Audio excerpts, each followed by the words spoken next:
The brother does not smoke. We're good? We're done? Yeah, do you want me to do this part? Yeah. So you just put my life on the line for you. Yep. That's basically what is happening. Yeah, I did that'd a be little, I good. saluted him too. Here you go. And I'll take this back. How are you? You're gonna do. Okay. While they figure this out, inshallah, we'll keep going. Where are we here?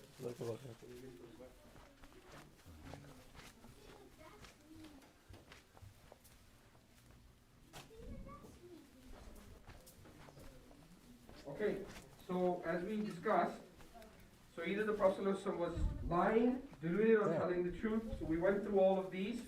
So we talked about why he's not lying. Obviously, some of you talked about his character, why the Prophet ﷺ, his character was, upstanding. As we talked about, even before he was a prophet, right? The Prophet ﷺ, as you know, he looked after the orphans, he looked after the elderly. So his character was utmost, right? There's a booklet that iEra has developed. It's called Words of Mercy. I don't know if you can access it as a hard copy. I'm not sure.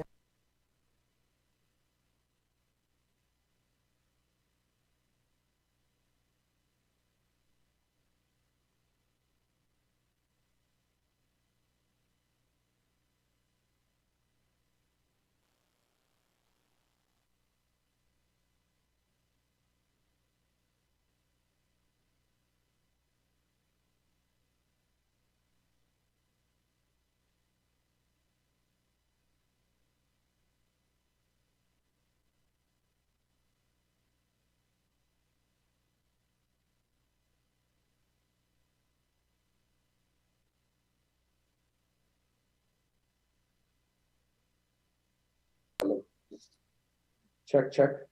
Okay, it's better? Yeah. Yes, brother, go ahead. So I think, from my very, very, one of the things that I kind of found that the Prophet was not necessarily having them understand that the Prophet wasn't lying with the like that. Yeah. He's not lying, deluded, yeah. Lying, or that the Quran is actually discussing, or details things that are, irrefutable. It's the bigger obstacle I found that for some people and myself is that getting the person to understand that you yourself are not lying. You yourself are kind of they're kind of saying that they're saying this. Like for example, like the story of Abu Sufyan and like kind of you can't really bring out the historical record of showing the history of the point like unless you actually have that. So I was wondering what sort of I don't want to say. No, yeah, so basically what you're saying, so just so I understand, you're saying because they don't see you as a trustworthy person, or they not that you're not a trustworthy, but they see you as you're just another human being. Why should I trust you, right? Exactly. You're a random person trying to tell me about some guy who lived 1400 years ago. Okay, so I think one of the things we covered earlier, and I'll reiterate that again, everything we know is based on someone else's knowledge, yes? So if you don't, let's say if you're giving some kind of information, let's say if someone says, well, I don't believe in what you have to say. But what you need to ask them a question is, are you being consistent, right? Because how do you know Genghis Khan existed? Can everybody prove to me that Genghis Khan ever existed? Huh? Okay, but how do you know it's Genghis Khan? So history books. Okay, through history book, right? Which is testimony, right? So it's what I'm saying is we have to rely on someone else's say so, right? So if you're going to be, because what happens with them, when it becomes to religion, they become very inconsistent. It's, why should I trust you? But everything else, like the Big Bang Theory, have anybody traveled back 13.5 billion years ago and seen the Big Bang happen? No, but they rely it as a fact. Why? Because they've been given that information, whether they studied in school, class, university, magazines, whatever. You understand what I'm saying? So they rely on testimony on everything else in their life, but when it comes to understanding tradition, they don't want to take you as a credible source, right?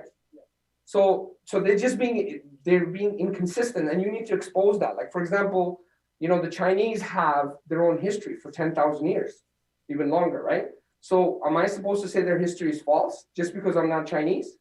No, I can't, because I wasn't there. So I have to rely on what the Chinese, because they've documented their weather patterns for like last 10,000 years. So are we going to reject now that pattern was wrong, what they've been saying? No.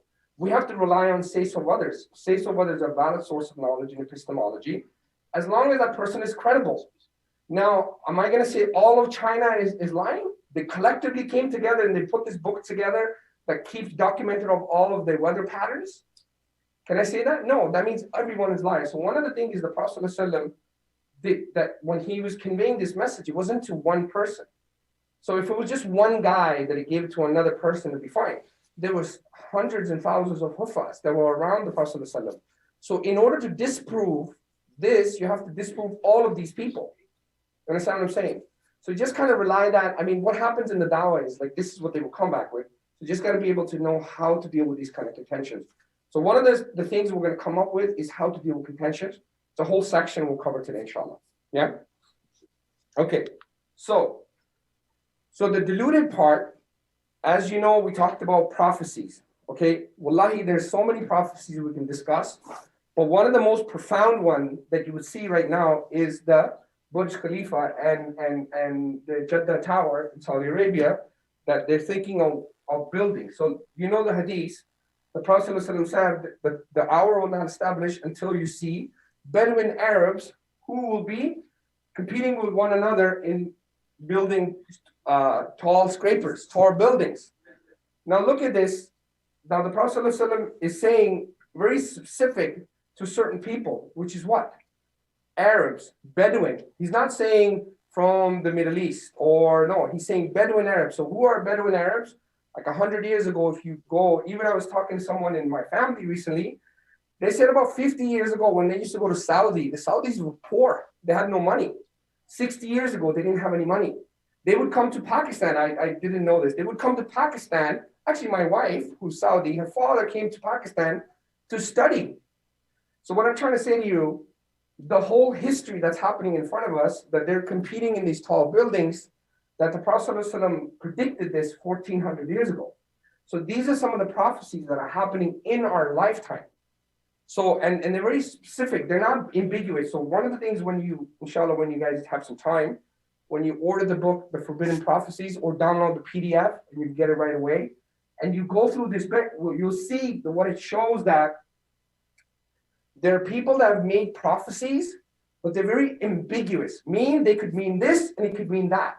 They weren't specific. Some of these prophecies were given in a way, not only they were vague, they said just a few things that could be true, right? So you can get lucky guesses. But for Prophet ﷺ to have one prophecy after another, to have them all consistently come true is very difficult. Other things is that some of the people that were prophesizing things, because there have been many people that have made claims that they're prophets or they've been guided. So some of the things we see that the characters were not good. Like they themselves, like one person was a drunken and an alcoholic and a drug abuser and a womanizer, right? And he's prophesying that he's been, from God. So we see that there's other issues. Or another person we were reading in the prophecy book, that what it was explaining that, there are people that have prophesized things like, there's in the US you have the Mormons. Yeah, the Mormons, what's his name? Joseph Smith. Joseph Smith is one of the prophets for the Mormons. It's a sect of Christianity. Christians don't believe he's Christian, but he's prophesied some things that would happen, but because he knew the history, he knew what was going on, he knew the context of what was happening in the social and the political movements that were happening. So it was very easy to predict because other people predicted the same thing and they weren't prophets. Why? Because it was a known thing that it was something will happen. So what I'm saying is, so if you kind of really look into why the Prophet's prophecies are so explicit, and there's many more, like the Mongol invasion, like, there's so many, right? If you go through that book, inshallah, I will give you a lot more detail into why the Prophet's prophecies, he wasn't deluded, he was telling the truth. Very important. Again, we talked about could have used his experience in his life to advantage. The sun and the moon does not eclipse. We talked about that. So what we'll do now, we have 5 minutes. And we want to do a practice. So I'll get Brother Zubair to kind of wait. We'll just do a quick practice. Yes, brother. Can we ask question or usually it's very popular in believers. Yeah. Yeah, inshallah. We're going to have Q&A. We have lots of time to do a lot of things, inshallah. You have time now? Not in 5 minutes. Can you give me, because the brother is going to come on and he's literally going to speak about new Muslim support. That's what he's going to talk about. It's the same point. It's Prophet Doctor. Yeah, we'll discuss all of that, inshallah. Okay. So for right now, just 5 minutes, if we can have a quick one-on-one discussion with how you would articulate that the Prophet ﷺ is not a liar, he's not deluded, and he's telling the truth. Okay. So you're going to go deductively, one by one. Someone says to you, how do you know this man is telling the truth? One by one. He's not a liar. Give the evidence why he's not a liar. He's not deluded. Give the evidence why he's not deluded. And if he's not a liar, he's not deluded, what's left? He's truthful. And that's what you want to do, inshallah. Let's do it. Bismillah.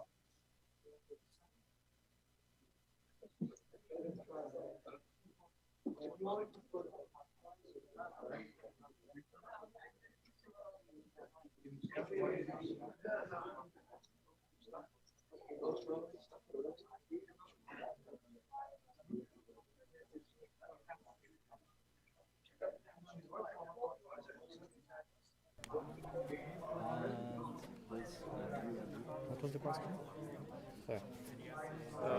So how do you know that what you're saying is a prophet is a real prophet and he's not lying? Okay, so I believe. Where are you from?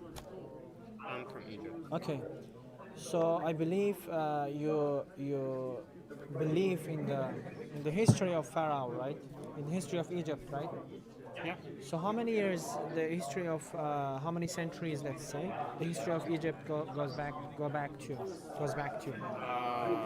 Well, so long, like 4,000 years. 4,000 years, right? More. Okay. So how do you know that the history of Egypt goes back to 1,000 years? How do you know that? Because it was mostly documented on the walls of the buildings Okay, and the temples okay. that we have built. Okay, so you were told by someone. So you have seen the documentation of someone else, Basically, right? Yes. So it is the same thing. The prophet, peace be upon him, he existed, like he lived 1400 years ago in the Arabian Peninsula, and we have many testimonies of him. The historians have documented him that he has lived in Mecca and Medina, and he preached the word of God, the Quran, basically.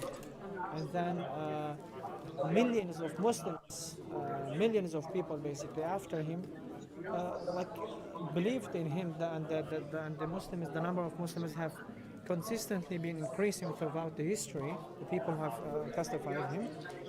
So that's how we know him. He is a prophet, and of course the people, the brightest minds of his time in Mecca and Medina, have believed in him and his prophecy. great. But, well, he could not be lying, yes, but he could be just delusional, maybe? Yeah, the delusion. The problem is delusion is, the brightest Arabs of his time, like Khalid ibn Walid, is a great military commander. Mus'ab ibn Umayr, he was literally the brightest youth in Mecca. And Abu Bakr as-Siddiq, he was a wealthy man. Umar ibn Khattab, he was a strong and great man of his time. And the leaders of the tribes of Medina, Al-Aws al-Khazraj, they have all believed in him and followed the Prophet. Why? If he was deluded, the Prophet wouldn't have been able to gather so many bright minds around him. Will you, I don't claim that I am a very smart guy, But I can tell if someone is deluded. I can at least tell you can also tell that. But you know, we are speaking about the greatest minds of Mecca and Medina. They have believed in him and followed him. If he was deluded, they would not have Great. And one more point to add here is that delusional man, I like that idea that he added, that a delusional man cannot change the whole world, Yes. and even if he did, this change would not last Brother for Zubair, hundreds Coach and Zubair is on. hundreds Yes. of years. He's on. If you want. He's on? Yeah. Do you want me to switch the sound? Yeah, I think so. Should I just mute myself? Very important point, Justin. Very powerful Do you have point. to mute Yes. everything, right? And back to Which why one do I need to mute? Right now, we are not going to do anything. We'll leave everything as it is. Okay. And we will see if there is any feedback, then we will mute our systems. Inshallah. Because you will. Do you want to communicate with him or no? He's I gonna mean, I just can give give us. you No, I mean the way he's doing. He's just gonna give a. Yeah, because Yeah, he no, was I'm just gonna already introduce him. known Next. to his No, I mean once to he his starts, he's gonna society as an continue or it's honest gonna be. man and a sincere Okay, then we man, don't need our. We and can they just have mute never our. Yeah, accused inshallah. him of lying before the dawah, before being a prophet, Okay, or even so- after. So they called him names, yes. They disbelieved him, but they never called him a liar. That's one more point to add. What else? The Quran that was revealed to him, it has many, many miracles, many news about the previous nations, and many things that were told to him that is still going to happen in the future, which did happen afterwards, and he had no idea how it's going to happen. What else? Yeah. And there's a second point regarding the Yeah, inshallah. delusional. So, delusional person cannot change the world for sure. What's the other point? The main takeaway point. Delusional person, you would have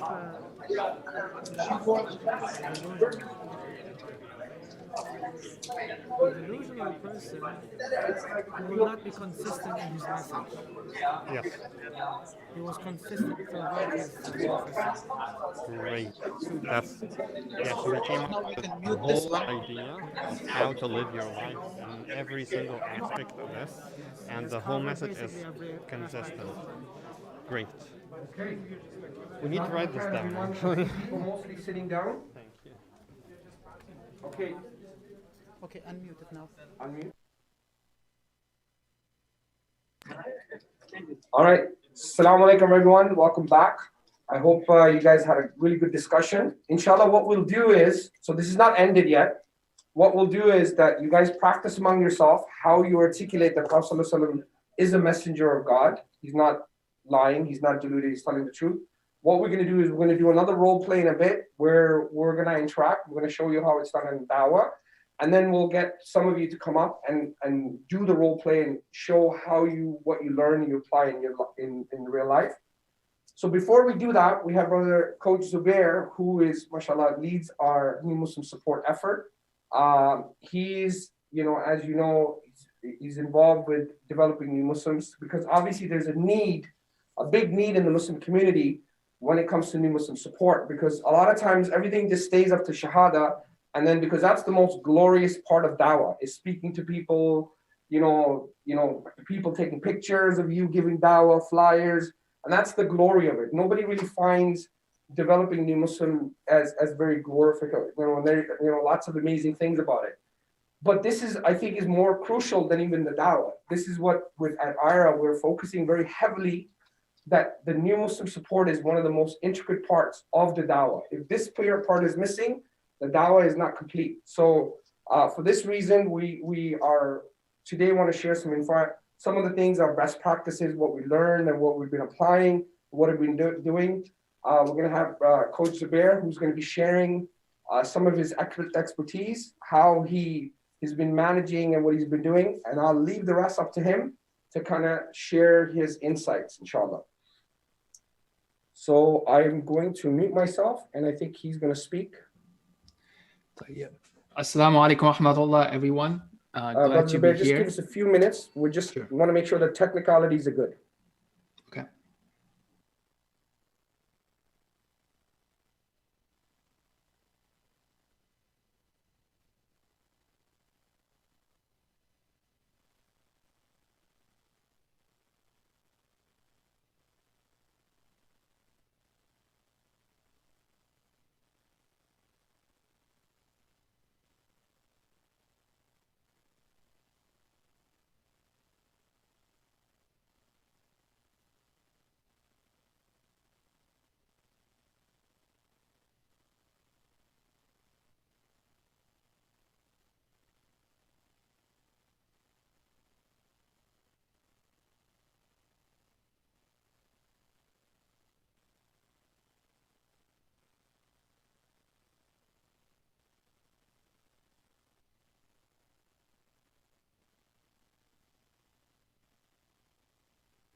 last several years, as already mentioned, this has been something that's kind of been not as much of a focus in the community, and we'll talk about why that is and what we can do about it, inshallah.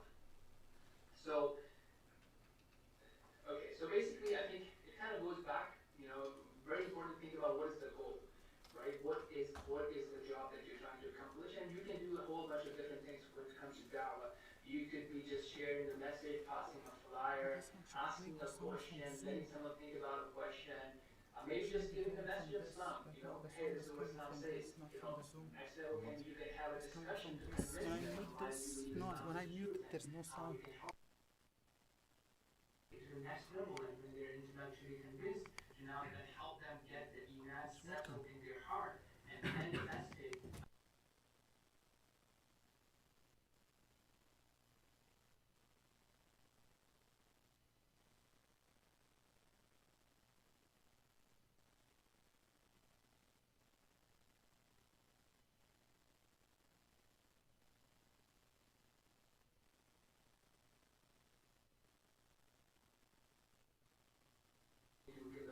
You're not giving the time. That's something which is very important for you to think about. We will share with you, inshallah, of how Quran and Sunnah thinks about that topic, how Allah subhanahu wa ta'ala advises us on that topic, and how the Prophet sallallahu alayhi wa sallam implemented that topic in his seerah. So that could definitely be always a role model and something for us to aspire towards. So this is something very important, right? The numbers are like, okay, somebody can say 40, 50%. I have seen 80% of people, taking shahada and then, maybe not even praying a couple of prayers, maybe not even attending the Jumu'ah Salah, right? So that's a very important thing to remember. And the reason we are saying this is not to discourage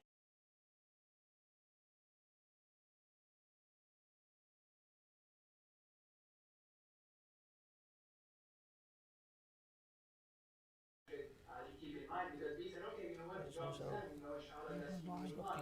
But we're not realizing what the end result is. No, it's working. Okay, so now what we'll be doing in this scenario is, again, You have to take it close to the mic somewhere. Can you take it close to one of these speakers? The message of Islam and so on and so forth, or someone who just shows up at the masjid, without any proactive da'wah from the masjid and says, you know what, I want to convert, or I am a new Muslim, I want to get married to a Muslimah, or vice versa. What can we do from that point on? Okay, so this is something that we'll be talking about. Now, I wanted to kind of mention here that, this is again a 45-minute session, roughly speaking, with some Q&A afterwards, if we are still on the schedule, inshallah. But, that's not enough to really train someone for new Muslim development. Okay, so we have an extended version of this training that, Ali can share with you. If you have people who are interested in focusing on that area, you can reach out to us and we can support you with that extended learning. And those things are available from the slide and videos that I've linked here. Now, what we'll be doing today, inshallah, in this short session, is to kind of give you a brief glimpse and highlight some of the points that we talk in detail within that extended course. Okay, so this is how we have kind of organized the extended course. I will show it to you, and then I will kind of highlight some of the main key ideas so that you have something to take away today, inshallah. So obviously the first module we talk about, again, the motivation, right? How do you view da'wah at a bigger scale? How do you view the different, stages in da'wah from, being ignorant about Islam or being against Islam, being Islamophobic, what have you, to being aware of Islam, to being convinced, and then, to taking shahada and then the post-shahada. So we talk about those things. We will also talk about like some of the specific risks, and that's very important topic we talk about, right? Because whenever you change an activity, if you are walking down to the masjid, right, the safety precautions are different. If you're driving the car, the safety precautions are different. If you're riding a bicycle, the safety precautions are different. So it's always very important to understand what sort of safety precautions you need to take as your role changes from being a regular 9-to-5 Muslim to being a volunteer, to being a da'i, interacting with non-Muslims, to being someone who is now dealing with new Muslims. So it's always important to understand and ask that question as well. So in module 2, then we talk about how do we understand new Muslims? Are all new Muslims same? Do we think of them like the Sahaba of the Muhammad sallallahu alaihi wasallam who had like high levels of iman and dedication and were willing to sacrifice anything and everything? Or how do we understand a new Muslim in 2021 in the West? So we have come up with 3 elements that you can use to understand your audience, your new Muslims better. We also talk about some of the milestones, right? Because it's a journey. What are some of the milestones that you can think about? We share some success stories and we share a refined perspective on new Muslims. The third module we talk about, how can you establish a new Muslim team in your masjid, in your organization, in your community, and what are some of the best practices to use, what's the structure of a river success team that we use. We kind of go into all those details as well, operational details. Module 4, basically, where we get hands-on and we talk about, well, how are you going to find new Muslims? How are you going to advertise services that you have for new Muslims in your community? How would you do a first introduction? We talk about explanation. We talk about discussing the plan for development. We share resources with you, and we also discuss common obstacles. And then we empower you to have an agreement on next steps with the new Muslims.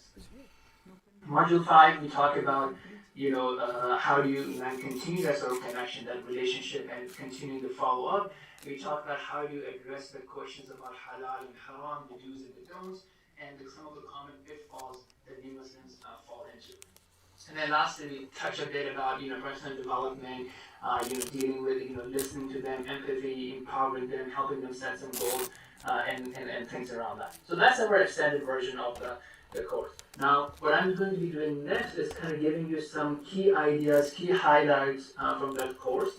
So there's going to be a lot of different ideas. So inshallah, even if you get a few ideas, that will be helpful because we're not really interacting at this time, but we'll open up the floor for question and answers shortly, inshallah. So the first thing again, let's take a look at the Sunnah, right? How did Rasulullah sallallahu alaihi wasallam, whose primary mission was da'wah, how did he dealt with this concept? So if you look at the hadith, it should be a very famous hadith. I'm sure it probably came up earlier during the workshop as well. Famous hadith where the Messenger of Allah sallallahu alaihi wasallam is sending Mu'adh radiyallahu anhu. And that's a very good da'wah manual, right? If you think about it. He is giving them the pillars, right? He's giving them the prioritization. He's saying that, look, call them to the tawheed of Allah subhanahu wa ta'ala first. And that's the most important thing. Now, something to think about is if they agree, okay, if they agree to the tawheed, what do you do then? Do you say, hey, you know what? Alhamdulillah, takbir, hugs, Allah has forgiven your sins, you're our brother, keep coming, give them a gift box, and assalamu alaikum. Guys, this is something very important to think about how the Prophet sallallahu alaihi wasallam dealt with. So as you can see in this clear instruction of hadith, he said if they agree, then take them to salah. Right? And obviously that's not like a one overnight thing, especially in today's time. Then to the zakah and so on and so forth. So this is something very, very important for us to think about, because many people that we see today, they end their da'wah as shahada, and they think that somebody else will take it from there to salah and zakah and siyam. And the truth be told, that is not happening. Okay? And for someone who's serious and committed, should look into the data in their own community and see what's happening. How many people are you seeing in the community who come and take shahada on the mic? How many people you're seeing in your community on the Facebook and social media and Instagram and YouTube who take shahada? Okay, just do some simple research. Go and see what happened in 2020, how many people you saw, and try to figure out where are those people, right? You would be surprised by looking at the number that nobody even knows about them or they're not in the community. So that's something to think about because we are, preemptively or prematurely stopping the work of da'wah and the shahada. Okay, now here's something else from Quran. I think that's a very, very strong thing there. Even if I were to mention quickly on the seerah of the Rasulullah sallallahu alaihi wasallam, he would send companions to teach them. He would send companions to live with them. Even in a famous scenario, we had like some casualties, if you will, right, for lack of a better term. And those people were like made shuhada and shaheed for the sake of Allah subhanahu wa ta'ala by the deceiving and treachery of some people. Okay, so if you look at this surah, it's a very famous surah, and it's a great example for us in da'wah. This is a situation where the Prophet of Allah sallallahu alaihi wasallam was giving da'wah to an influential non-Muslim, right, tribe leader, and Allah subhanahu wa ta'ala instructed him that it would have been better to prioritize developing a new Muslim who wanted to know, versus ignoring him or not giving him full attention and continuing with the non-Muslim. So that's just something to think about at an individual level as well as at a community level. Like, how are we balancing the work and the resources in developing new Muslim versus going out for the non-Muslims? Okay, that's something very, very important. And again, we see that, right? I mean, you have some famous celebrity, like, showing some interest in Islam and the whole community starts cheering. Yes, alhamdulillah, that's a good news, but let's be smart about it, right? What does that mean? Like, how, what are we doing doing it at an expense of, such as, ignoring the new Muslims and so on and so forth. Okay. Finally, like, giving you a business example, hopefully it will help make some sense for people who thinks about the numbers and the graphs and whatnot. So if you're running a business, right, think about something, a simple business, you're selling, chicken and rice, okay? And, or maybe that's not as relevant. So let's say you're selling, I don't know, like some product, you're selling phones, you're selling iPhones, for example, okay? And you have a lot of sales, right? So you're making a lot of sales, but at the end of the day, when you look at your numbers and the cash you have in the bank account, you say, hey, you know what? I just have like $10. While you may have sold like 1,000 phones in the last month or 100 phones in the last month, right? And you only have $10. What's going on? There's something definitely wrong with this business model. So shout out loud if you can. What can be going wrong? So obviously, one thing is expenses. Okay, so what can be happening is that maybe you are getting a phone for $99 and you're selling it for $100. So you don't have a lot of profit margin, and then when you also pay your employees and your utility bills and whatnot, so you don't end up with a lot of money. So that's one point. The second issue, which we will get to, but in terms of when you think about the dawah, you think about your dawah team, always remember that the most important people are the people in your team, and we don't want to cause and harm our deen to save other people. Okay, that wouldn't be a smart thing to do. As Allah subhanahu wa ta'ala says in the Quran, Ya ayyuhalladhina amanu qu anfusakum wa ahlikum nara. So protecting yourself and your family first is the key thing. So, we don't want to be doing da'wah while destroying ourselves. So if da'wah is causing us, issues with our sincerity, and we're getting into the fame game and the views game and the wealth and women, or we are being desensitized to sins. And that's a very important point that many people don't realize. If you're only spending time in dawah dealing with non-Muslims and new Muslims, they would be in a lot of sins that you would have never considered in your life. And because of you prioritizing the dawah, you may have to ignore those things. Obviously, you're not going to pinpoint every wrong thing that they're doing, because that wouldn't be a smart thing to do. But if you're only spending time with such people who are involved in a lot of major sins, and you are not, taking care of your deen, it can actually affect your own iman and your sensitivity towards sin. So making sure that you are spending time with the scholars, with people of knowledge, you are doing your own tazkiyah, you're doing your own afkar, and your salah, and your Quran, and your dhikr, and so on and so forth is super, super important. The third thing that can also happen as an expense is that the da'i himself or herself can get confused. So, playing in your own league is very important. You don't want to go and deal with someone like who's super argumentative, philosophical, and talks about concepts that you haven't been exposed to. So, again, protect yourself, play in your own league. So even, let's say, people who do boxing or MMA or what have you, they don't go and fight with people who are not in their own league. So that's also very important. And we know this from our deen. When the Dajjal comes, the Prophet ﷺ did not tell us to go and say, I have a strong iman, let's see what the Dajjal can do to me. No, he said, go away and run away from the fitna. Paraphrasing, of course. Anyways, so talking about the next thing, imagine that, you got your business in order.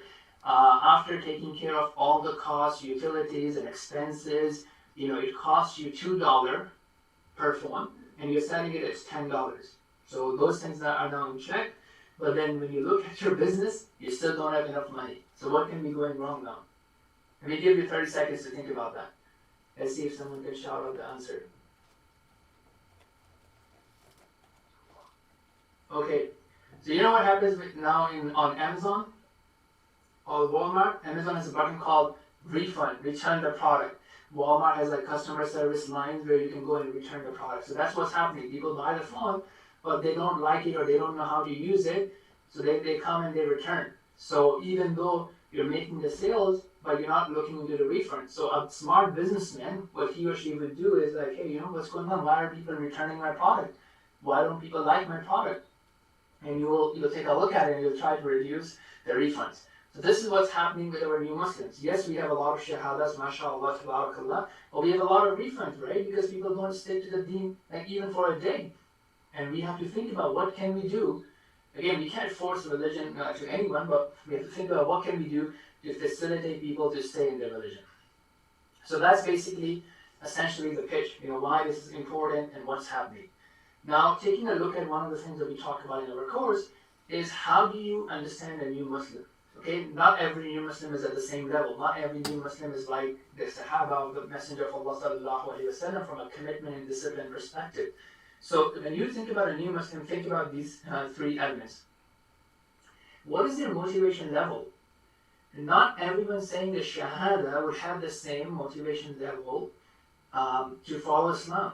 And this motivation develops over time. Even if the famous new Muslims that you know of that are now become the Du'ad and so on and so forth, even if you talk to them or if you look at their interviews, the motivation kind of fluctuated. So that's just something to be really aware of, because if the motivation is low, you don't want to be teaching them like wudu, you want to be working on the motivation. We'll come to that point. But having that mindset is very important because you want to give the right thing to the right person. Okay, same thing goes for let's say you have a Quran school, whatever, right? If the student is not even motivated, you talking about complicated tajweed concepts would not help. So always keep that in mind. How is the motivation? Is Islam a priority in their life? And then, if it's a very low motivation, then you need to work on building that motivation before you start giving them, the technicalities of the deen. The second thing is their social situation, right? So what's their social situation, their financial situation, their other relationships, and are they supportive of their conversion, or are they not supportive of their conversion, and things like that. And then lastly, also being aware of the person's psychological status, because someone may have psychological issues going on, may have complicated psychological issues that may require medical attention. It also happens. So, keeping these 3 points will help you better understand a situation and to do the right thing or better thing, educated thing in that situation. So again, this is very important. A new Muslim journey is not like this, always going up, right? Whether linearly or exponentially. It's a roller coaster. It goes up and down, just like all of us, but especially for the new Muslim, it can go up and down, which means to be slow with them and also not to give up on them, because we have many situations where the person was like really, really low, but we kept in touch. 6 months down the road, he starts coming back to the masjid, then low, then keeps coming back, right? So it's a big journey. It's a longer term commitment, inshallah. Okay, now another misconception. When again, this is more so of like someone you met on the street or someone coming to your masjid, and then saying that, hey, you know what? You think that the person truly understands Islam? Okay, what was your last religion? Christianity. Okay, mashallah, now you're Muslim. Nobody asked them why. Right, and people just assume, and that's fine for the general public. Okay, we don't want to be going and asking people, but a mentor should be able to understand that don't assume that the new Muslim clearly understands Islam. Okay, and that could be a shortcoming on the part of the new Muslim because they didn't do enough research. It could also be shortcoming on the part of the one who was doing dawah. Maybe he just didn't explain Islam properly and just went through some arguments and got the shahada and bismillah.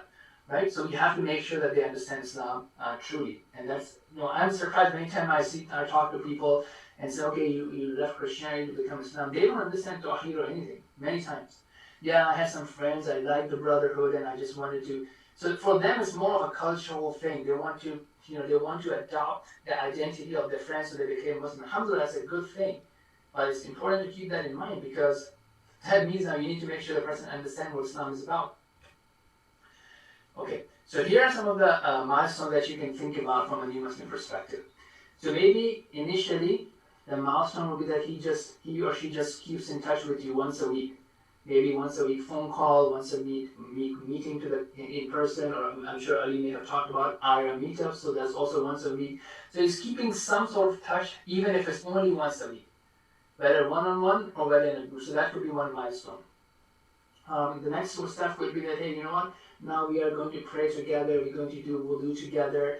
they're also consuming some content on their own, whether e-courses or some YouTube channels. They've started praying one prayer a day in their own. So you can see that these are very basic things. People think they're going to start praying 5 times a day from next week. That doesn't happen, right? Sometimes it takes like months for them to just establish one prayer a day. Then, making time for Friday prayers and, adding more prayers and so on and so forth. So that's how reality works on the ground. Okay? Now, while all that is happening, you can introduce them to different social events. You can help them even volunteer their time if they're interested in, Muslim sports, right? So they have more Muslim friends, they're hanging out, they're chilling, they go come to the classes or conferences and events, so they kind of, get more settled in the community. So, again, now having said all this, and I'm talking a lot, so forgive me for that, we're not interacting as much as we would like. So, think of them as someone who is expressing their interest. Don't think that someone who's 100% committed. You have to work on it. Think of that as like someone who is signing up for a free membership at a gym. Okay? That doesn't mean the person is going to show up at the gym every day. He's just signing up. He wants to, but he has other distractions.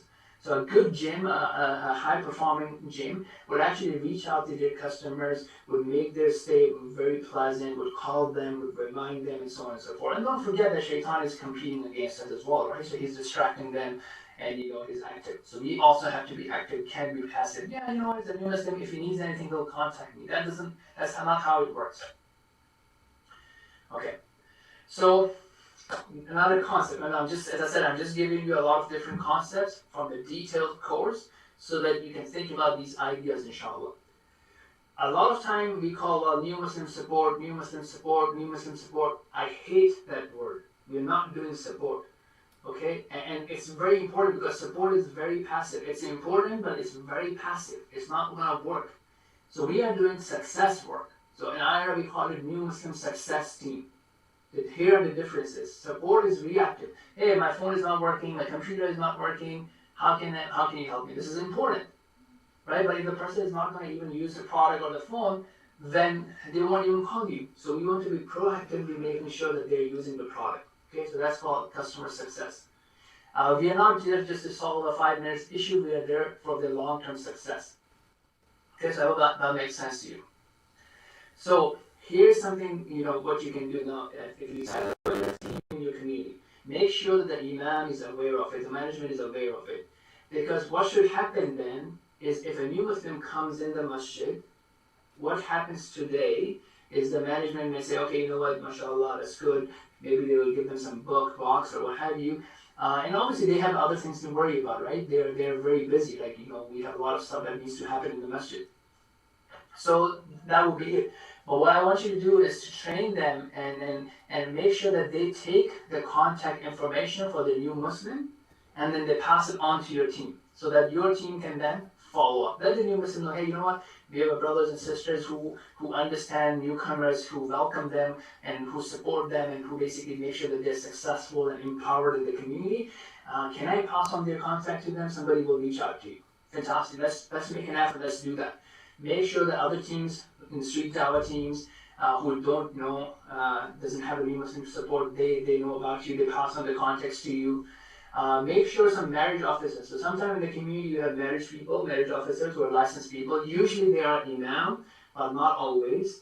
So they should be also aware about it because many times marriages happen and people are being married to new Muslims on both sides, both genders.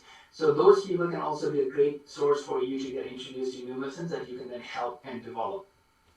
And let the people in the community know, right? Because many community members may have colleagues and friends and what have you. They can connect those people to you. Okay, now I want to spend a minute or two, inshallah, on this topic. Remember I told you that don't assume that the new Muslim understands Islam. So this is going to come in handy for 2 places. If you are giving dawah, you are doing the go rap, you want to make sure that the person actually walks away with a good understanding of Islam. Or if you are meeting a new Muslim via any of the other channels that we discussed, you want to make sure the person understands what Islamic worldview is. And I'll show you a picture that will make it clear. The person understands who is Allah subhanahu wa ta'ala. The person understands that in Islam, you don't have like, you say something and you become part of a group and you go to Jannah. You have to put in effort. Okay, if you have true Iman, it should start manifesting by your actions. Okay, this is a very important point. And same thing, you can't just say, oh, I love Allah, I'm a spiritual person, I'm a godly person, and there's no concept of obedience. It doesn't work like that. If you truly love Allah, you should be obeying Allah, right? And we have this from a Quranic perspective, قُلْ إِن كُنْتُمْ تُحِبُّونَ اللَّهَ فَاتَّبِعُونِ, right? Tell them if you love me, if you love Allah, then follow me, right? Meaning follow the messenger. But it's a very commonsensical thing that, you can't just claim love and not obey the person. Okay, and then also making sure that, look, it's going to be a gradual journey. You're not trying to push things on you. You can select the pace. We just want it to be a positive pace so you are making progress, inshallah. So this is what I wanted to show about the Islamic worldview. Okay, we are not saying that Allah has made this world as a guest house, as a resort, that we just come and live and Allah will take care of everything. Rather, the Islamic worldview is what? الذي خلق الموت ليبلوكم أيكم أحسن عملا. So Allah has created what? Life and death, so that He may test you which one of you are best in deeds. So that's what Islamic worldview is. It's a training ground. You learn from your mistakes, you become better, and you're being consistently tested. When you die, that's when you either go to paradise or hellfire, and that's when Allah will take care of everything. If you're in paradise, then yes, there's no pain, there's no discomfort, there's no working, no taxes, no nothing. Right? But in this world, it's all about tests. Okay? So we have these 4 components. I'm going to just summarize here. Number 1, motivation. So whenever you're meeting them, you are thinking about how can you increase their motivation. Right? Some ideas can be for them to be in good company. Make sure you explain them the concept of dua, right? Because dua can increase your iman, dua can increase your motivation. They can watch some content that's motivational Islamic content we'll share, like in our modules we have resources for that. Attending Islamic events can help increase motivation. And then the second component that we have in our new Muslim development is the technical learning. How do you make wudu? What breaks wudu? How do you pray? And how do you recite Arabic, and so on and so forth. The third thing that we say, okay, now that we've talked about it, we want you to pick something that you can work on. As I said, it could be simple commitment like 1 prayer a day, watching 10 minutes of YouTube, or going to 10 minutes of New Muslim Academy, or once a week iEra meetup, whatever. But you need to kind of commit to something that we can then follow up on. And then lastly, we talk about follow up. What happened last week, how can we improve those habits and scores and so on and so forth. So 4 components: motivation, inspiration, the why, the technicalities, the how, talking about the goals and reviewing the goals. Okay, running inshallah to the last few points. Common obstacles, right? Make sure that you understand that embracing Islam does not mean that you have to agree with every Muslim. You can disagree with Muslims, no problem. Muslims have different political views, different community views, so many different things. So you can disagree with Muslims. You don't have to agree with every Muslim politician, every Muslim country. Okay, just because someone is Muslim doesn't mean that they have the Islamic approach to different things. Also empower them that, look, you may get some people coming to you in the masjid, and this is something you and I need to educate our general community. If a newcomer comes in, they're not wearing proper shorts, they may have not proper hijab. We don't have to correct them. I know we have this tendency that, okay, I'm correcting them, I'm going to get the reward, I'm teaching them.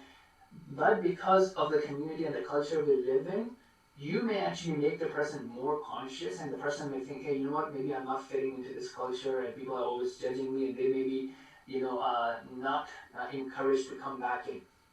Okay, so that's if you don't know the person, please don't correct him. I know it goes against the common sense in many situations because we are told to correct and teach people, but we are also told to, prioritize the greater benefit and the lesser of the harm. So I have heard from many new Muslims, they become uncomfortable with that. So if you see someone, who looks new or who is doing things that are clearly, that clearly tells you that, look, he doesn't know much or she doesn't know much, welcome to say, hey, I haven't seen you around, or you know, and whatnot, and say, hey, yeah, we have a team of people that kind of help people, newcomers and whatnot. So this is something that we can do from a community perspective, from a new Muslim empowerment perspective. Tell them, yes, sometimes people may come to you, they're coming out of good faith. You can just thank them and move on, and we will work together to get you into those stages. Also tell them that, look, no one owns the masjid, so keep going. keep benefiting from the masjid, making your new friends, a new circle of friends, and so on and so forth. So some of the things that they run into is like they're trying to please everyone, or they want everyone to agree with them, and so on and so forth, or being overwhelmed with too many rules. For some new Muslims who become serious, these are some of the issues that they face. Another thing that they have psychologically is they're like, hey, you know what? If I'm only praying, if I'm missing 4 prayers, what's the point of praying 1 prayer? Right? So that's just something you need to help them work with as well. That 1 is better than 0, and 2 is better than 1, and so on and so forth. And sometimes they get discouraged because they think that they have to pronounce, in a very Arabic accent and whatnot. So help them understand the importance of the effort, importance of heart, importance of the presence of heart, and how these things are way more important than your pronunciation. Which doesn't mean that we don't make an effort, but from a reward and connection with Allah, effort and presence of heart are way more important than pronunciation. Okay. Also help them prioritize, right? That not everything is at the same level of sin, same level of commandment in Islam. So these are some of the things that you can inshallah help with. Okay, so lastly on empowerment, right? So let's say they come up with an issue about their friends or parents or jobs and what have you. One of the things that we highly recommend, don't make decisions for them. Discuss various options, discuss the pros and cons of different options, and then let them decide. Obviously, tap into your network to get experience, because you may not have an experience with certain situation, but the wider team, right? So we also provide that support to new Muslim different teams. We provide once a month call if needed, what have you, to discuss those things, those new issues, and discuss how we haven't handled those things in the past, and so on and so forth. Lastly, I want to mention again the concept of dua. One of the things that you really want to kind of set in place, especially the new Muslims, is active. Because sometimes people become active, they may be contacting you a lot. Again, this is probably 1% of the new Muslim. Also remember that. Because sometimes people think all new Muslims are like that. Most of the new Muslims don't care, so you have to work on their motivation. But some new Muslims would care, and they may be contacting you a lot. So you want to make sure that they understand that if you're not replying to them right away, you're not ignoring them. Okay, it's just that you have a certain schedule and you'll get back to them as soon as possible. Also, help them understand the concept of dua, that Allah owns everything, Allah can change anything and everything. So if they are stuck in a situation, if they don't know what to do about a situation, to not hesitate, rather be encouraged to make dua. One of the things that prevents them from doing that is they think of it as a transactional thing. Hey, I'm not praying, I'm not doing anything, how can I make dua? Right? So help them understand that this is not how dua is viewed in Islam. Okay? Alright, so now it's time for me to, go on mute or be quiet and listen to you guys, your ideas, your questions, however long we have for that, and then we'll wrap up.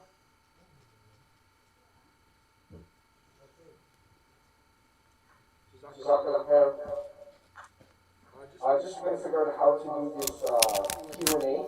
Just give us a few seconds.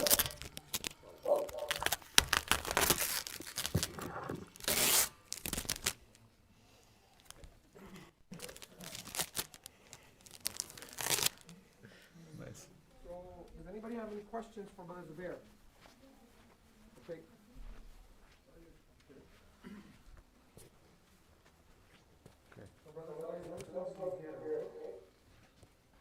Can I go? Assalamu alaikum. I have a question. This is a bit of a personal experience. I have a friend who, alhamdulillah, accepted Islam about maybe 2 years ago.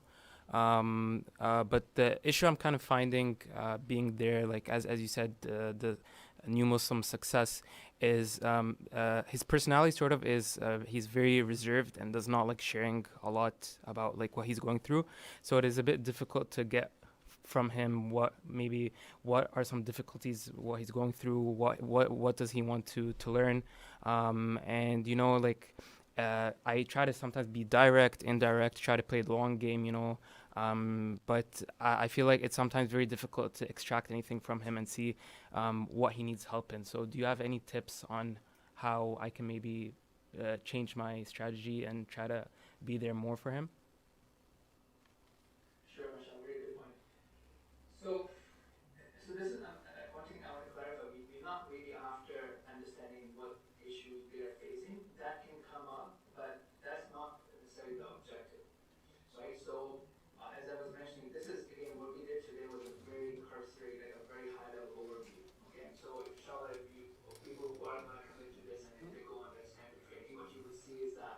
we set it up, in your first meeting, you have that sort of discussion about what Islam means, right? You have a discussion about, that this also means obedience to Allah subhanahu wa ta'ala, right? And you'll have a discussion around like, okay, how are you going to now learn more about Allah and what He is advising you to do, what He's commanding you to do, and so on and so forth. So you have a very clear relationship, and actually that's a very good point. Many people kind of shy away from this, and that's the wrong approach. So we have to be direct and we have to be clear about our intent and our relationship.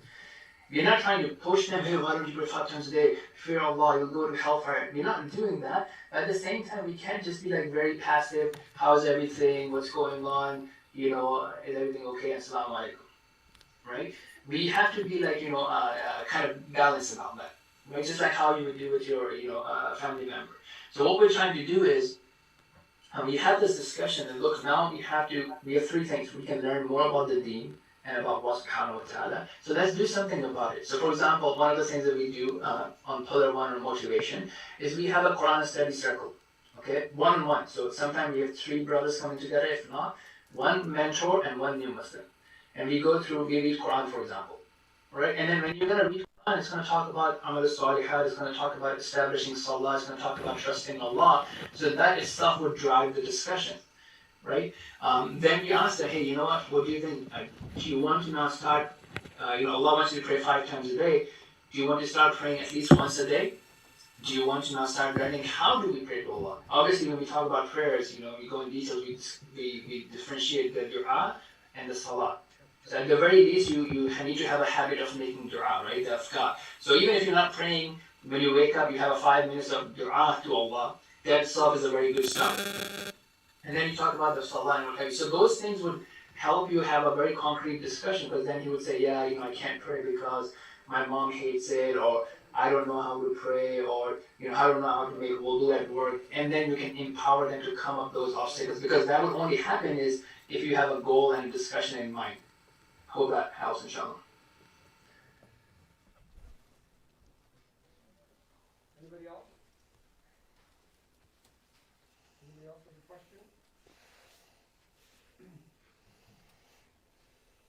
So we don't hear any questions right now. There's no more questions. Okay, Jazakumullah khair, everyone. And I hope that some of you will continue this journey of extended learning on how to develop and empower a new Muslim, and we'll be in touch then, inshallah. Okay? Assalamu alaikum wa rahmatullah.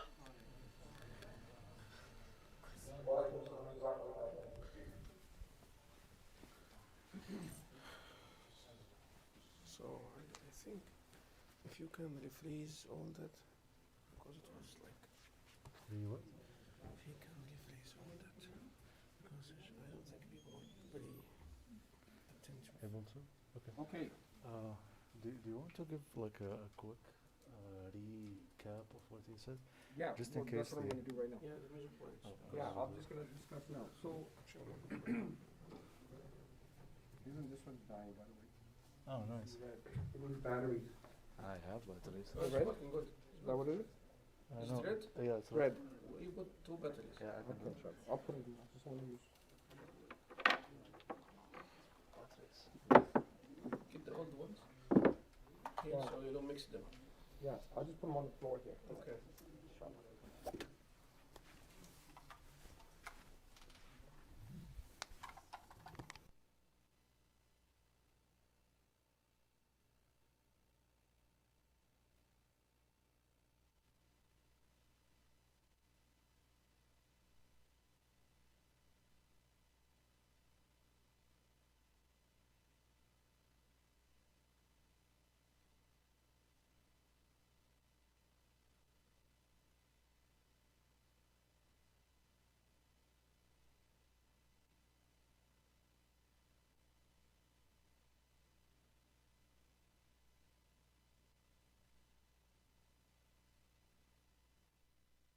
Check. Okay, that's good. Check. Can you hear me? Is it coming online? Check, check. Not online. No? Yes, yes. Yes, that's good. Okay. So Jazakallah khair for Brother Zubair for giving us this quick presentation. The reason why, brothers and sisters, we wanted to make sure that the new Muslim support part is on the dawah is, as we explained, the most intricate part is once somebody takes the shahada, it's just really, as the numbers showed, if the brother was explaining, 50 to 80% of the new Muslims actually leave Islam. So what Brother Zubair was trying to insinuate or trying to share, that imagine you had a business, and in your business, 50 to 75% or 70% of your customers actually left. Would that be a successful business? No. So in the same way, when we look at new Muslim development, we see that Muslims believe that if someone takes the shahada, they're good to go on their own, which is truly not the case. And there's many incidents where we have new Muslims that have accepted Islam. They didn't know they were supposed to pray. One brother said, I didn't know you were supposed to go to Jummah prayer. So what I'm saying is, so there's a big need. And not only that, I think one of the biggest challenges they are going through are, they have their personal issues. And one of the things we do this sometimes just to kind of get you to understand, yeah? So this is now, may Allah protect us all and may Allah protect our families. But I want you to just take 1 minute and just really think about this, just for 1 minute.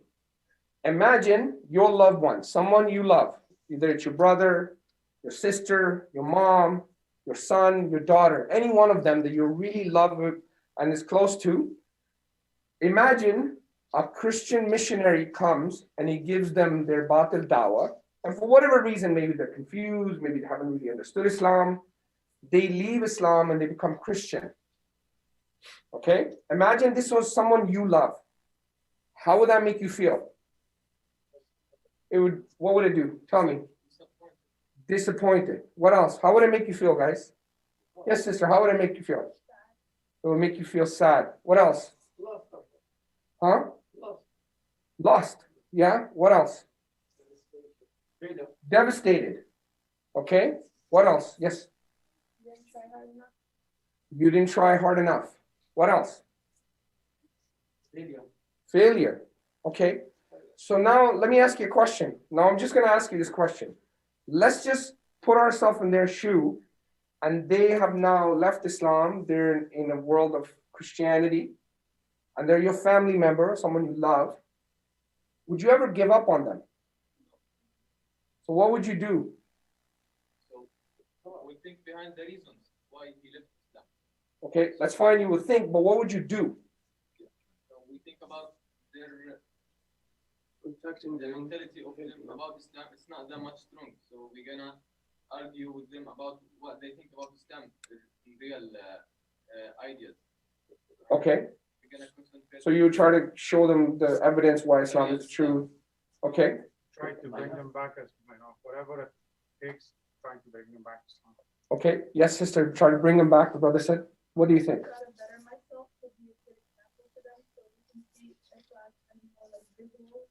Oh, okay. You would try to even make your character better.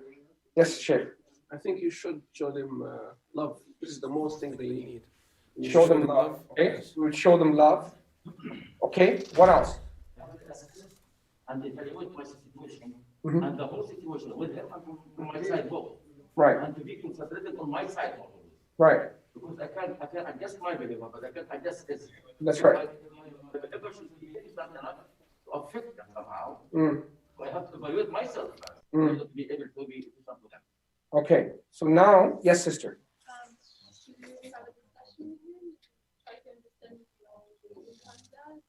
Yeah. Yeah, you would have conversations with them and you would have discussions. Anything else? Anybody want to add? Yes, sister. You would give them more dawah, yes. And ask Allah to bring them back. Ask Allah, you make dua, yes. Oh, thank you.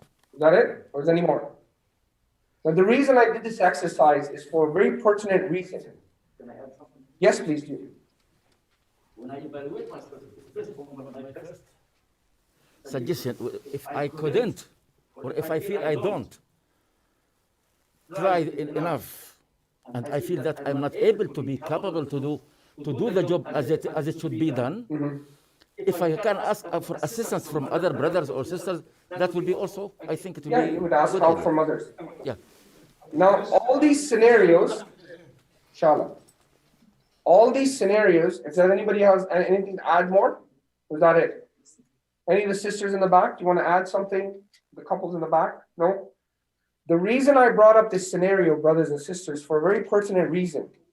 Now imagine that someone has become a Muslim in a household that are either Christian or atheist. Remember we talked about yesterday or this morning? No one has no belief. Everyone has a belief. Whatever belief that is, it is a belief. No belief is a belief. Yes? Still a belief. So what I'm saying, so imagine when someone becomes a Muslim in a household, whether they live in an atheist home, or whether they live in a Christian home, or a Buddhist home, or a Hindu home. Doesn't matter what home they live in. Now they're the oddball out. Yes? So all of those things that you would do, whether you would try to convince them, whether you would try to give them dawah, whether you would show love to them, whether you would get them to some kind of preacher to talk to them. You would do all these things, right? All these things you guys said. So now apply that to a new Muslim. What's happening to him in his house? All things, these things that you're saying is what's happening to them. Do you understand that? Do you get this? The point here? It's just like the action between my ideas and his own. Yes. So what I'm trying to say is we have to put ourselves in their shoes, that what they're going through as a new Muslim. So they definitely need a lot of help. They need a lot of support. They need community. They need spiritual connection with Allah subhanahu wa ta'ala. They need guidance. They need support. But what we don't want to do as new Muslim, because one of the things we started this relationship with this mosque here, is to develop the new Muslim. That was one of the most intricate pieces that we connected on. But what we don't want to do is, as we inshallah we grow and we bring that relationship with the new Muslim support, is we don't want the new Muslim to be only relying on Muslims, because the new Muslims have a responsibility as well. So what Brother Zubair was saying, and what we're teaching the people is, yes, like I give you many examples. Sometimes we send money to new Muslims, right? Someone's financially not doing well. I have one brother who keeps calling me for different things. Can you send me $20? Can you do this? Can you do that? Do I do it? Yes, I do. But is that what I want to do? No, because ultimately what I always tell him is you need to link to Allah subhanahu wa ta'ala, because you don't want to take away your relationship with God and you replace it with you, right? Because that could be shirk of human beings, right? So what I want to do is we always tell them that you make dua to Allah subhanahu wa ta'ala, you link to Allah subhanahu wa ta'ala, you ask him for help. However, we are just the means. So as a new Muslim development, one of the things is very crucial for us is when we develop new Muslims, that they have a very strong connection with God, right? And we link them. That's why explaining who Allah subhanahu wa ta'ala is, his names and his attributes to a new Muslim is very, very important. So that was just a small example of what new Muslims can go through. So what at iEra, what are we doing to kind of help these situations? So just so you can apply some of these things here. So number one, we have the buddy system, which is the Ansar and Muhajirun. Basically what the Prophet ﷺ did, right? He linked one new Muslim to an existing Muslim. So those people would help one another. So in the same way, Brother Zubair and our team is leading that we have different mentors. They mentor many other new Muslims. So we have this new Muslim list that comes in, and then from there, depending on the area, depending on the male or female, it goes and gets dispatched to a new existing Muslim, and he kind of helps them. So that's one aspect. So that takes care of their day-to-day needs. Then there's the educational aspect, which they need to study the deen. They need to understand some basic foundation, 5 pillars of Islam, 6 pillars of Iman, zakat, charity, salah, dua, worship, how you connect with a community. So we have another course, which is ongoing. It's called Step by Step. So we're doing that. Plus we're doing other courses like Pray with Ease. So there's an educational aspect. And then the third and the final aspect that we're working on now, which is called the New Muslim Meetup. So basically what they're looking for is when they come to the masjid, as Brother Zubair was explaining, they get judged. For example, maybe the sister's not wearing hijab yet, right? Or maybe the brother has tattoos on his arms, right? Maybe somebody has earrings all over his ears. Or maybe he has, Maybe he has a, something that maybe is not proper as a Muslim, right? So what happens as soon as the brother or sister comes, I know many Muslims that even are born Muslim, like I won't go to the mosque. Why? They judge me.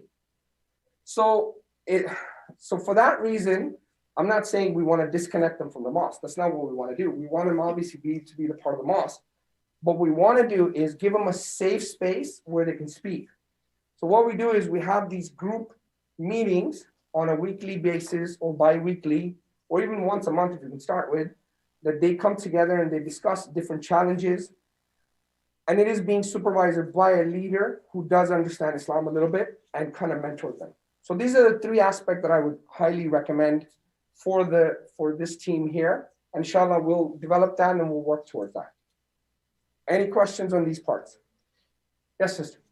So how do you choose actually the culture, like because that's a really good point. Those culture actually could really be helpful or could really, be bad. Yeah, absolutely. So is there like a process that you go through to pick these cultures, or anybody who volunteer will be kind of picked? So what we do is we actually get the coach to go through a whole process of how to mentor a new Muslim. So it's not because sometimes we just pick people. Obviously, we're looking to have someone who's a practicing Muslim, who understands the tradition, who studies a little bit. Some of the people, like, let's say, for example, my wife, or we have some of the brothers who are actually, some of them are scholars. So, I mean, those are the good ones, but we're not going to have all scholars to help, right? So in that way, we do have some good practicing Muslims. We just teach them how to navigate these challenges. But I mean, the prerequisite, the person has to be practicing himself. I mean, that would be one of the main articles, right? Like, okay, if you're not praying yourself, how are you going to tell someone else to pray? So, inshallah. Yes, brother. Yeah, please. All of these tips are very great, but there is one more thing that we can add. Yes. It's our behavior. Absolutely. Character is number one. Are we giving good example for Islam or not? Yes. This is the question, because if we go to Indonesia, for example, yeah, there is no single Muslim inviter went there. It's just the merchants' behavior. Yeah. All of them became Muslim, and it's the most popular Islamic country now. Yeah. So my behavior is the best way to invite. Absolutely.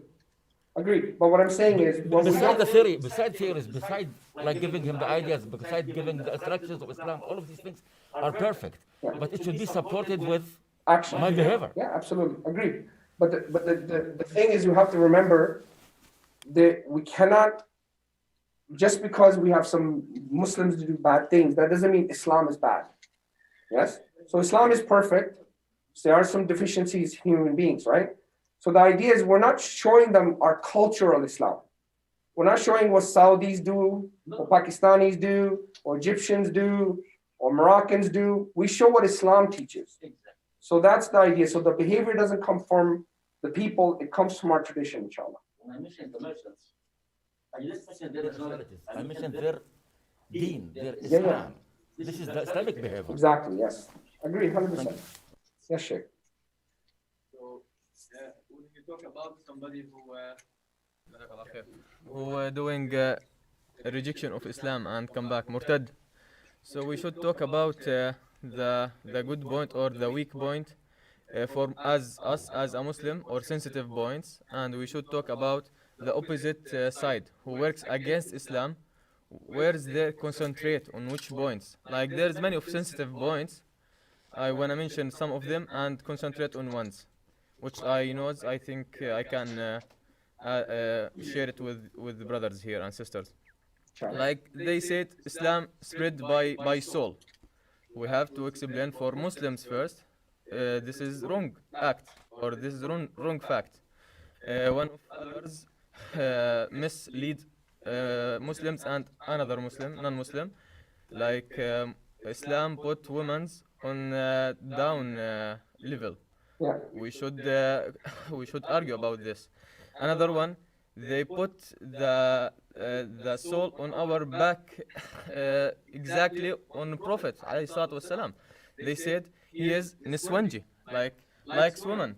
He got married with 13 women. So we should understand this one and explain for others how it goes, how it come.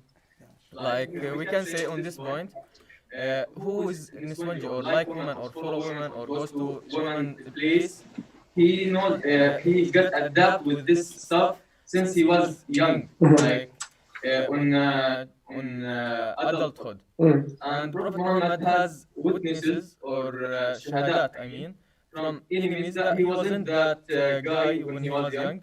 He wasn't contact with women. He doesn't go attract with any conversation on women.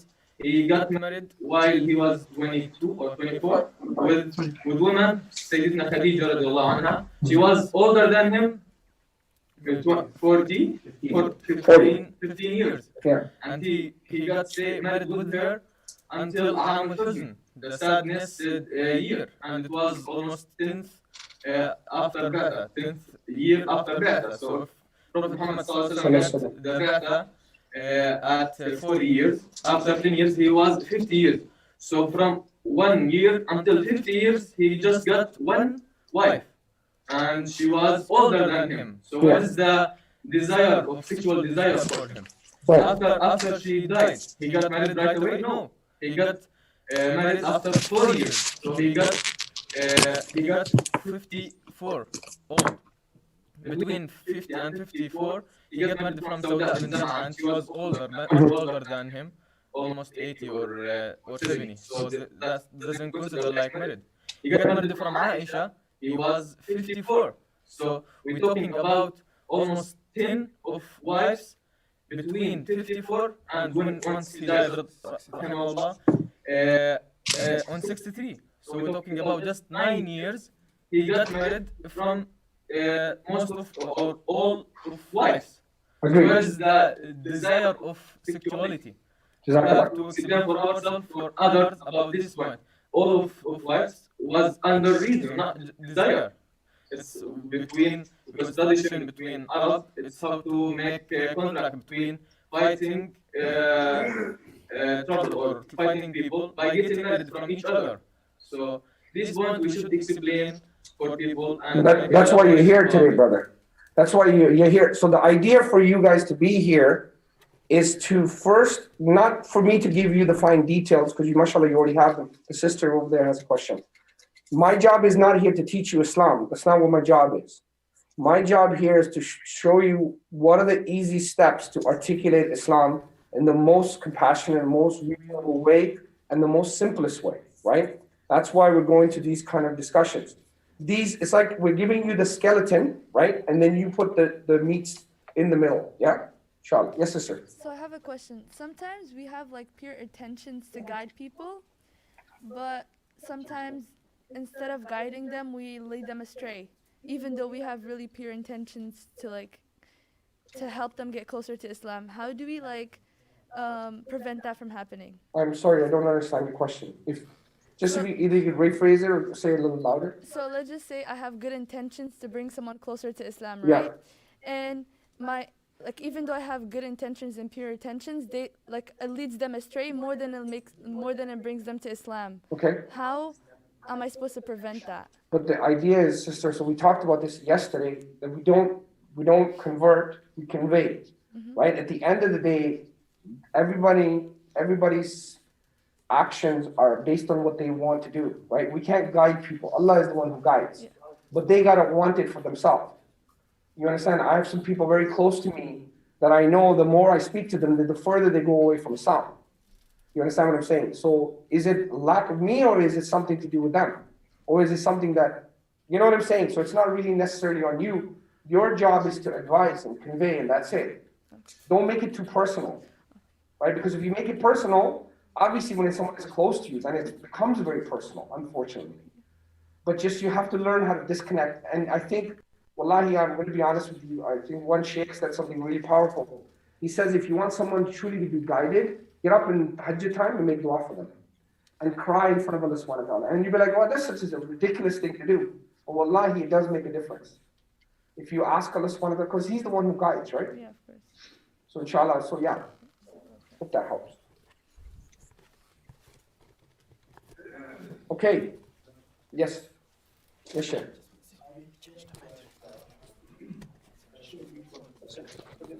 Just 1 second. I think I'm gonna do some audio. We're changing the battery. So just one more thing before they change the battery. I want to ask you a question. Many of you sitting in this room right now and maybe watching it online, I don't know. Wallahi, I want to be honest with you. Sometimes we as Muslims have doubts ourselves. We all have them, including myself. We get doubts. It's human nature, right?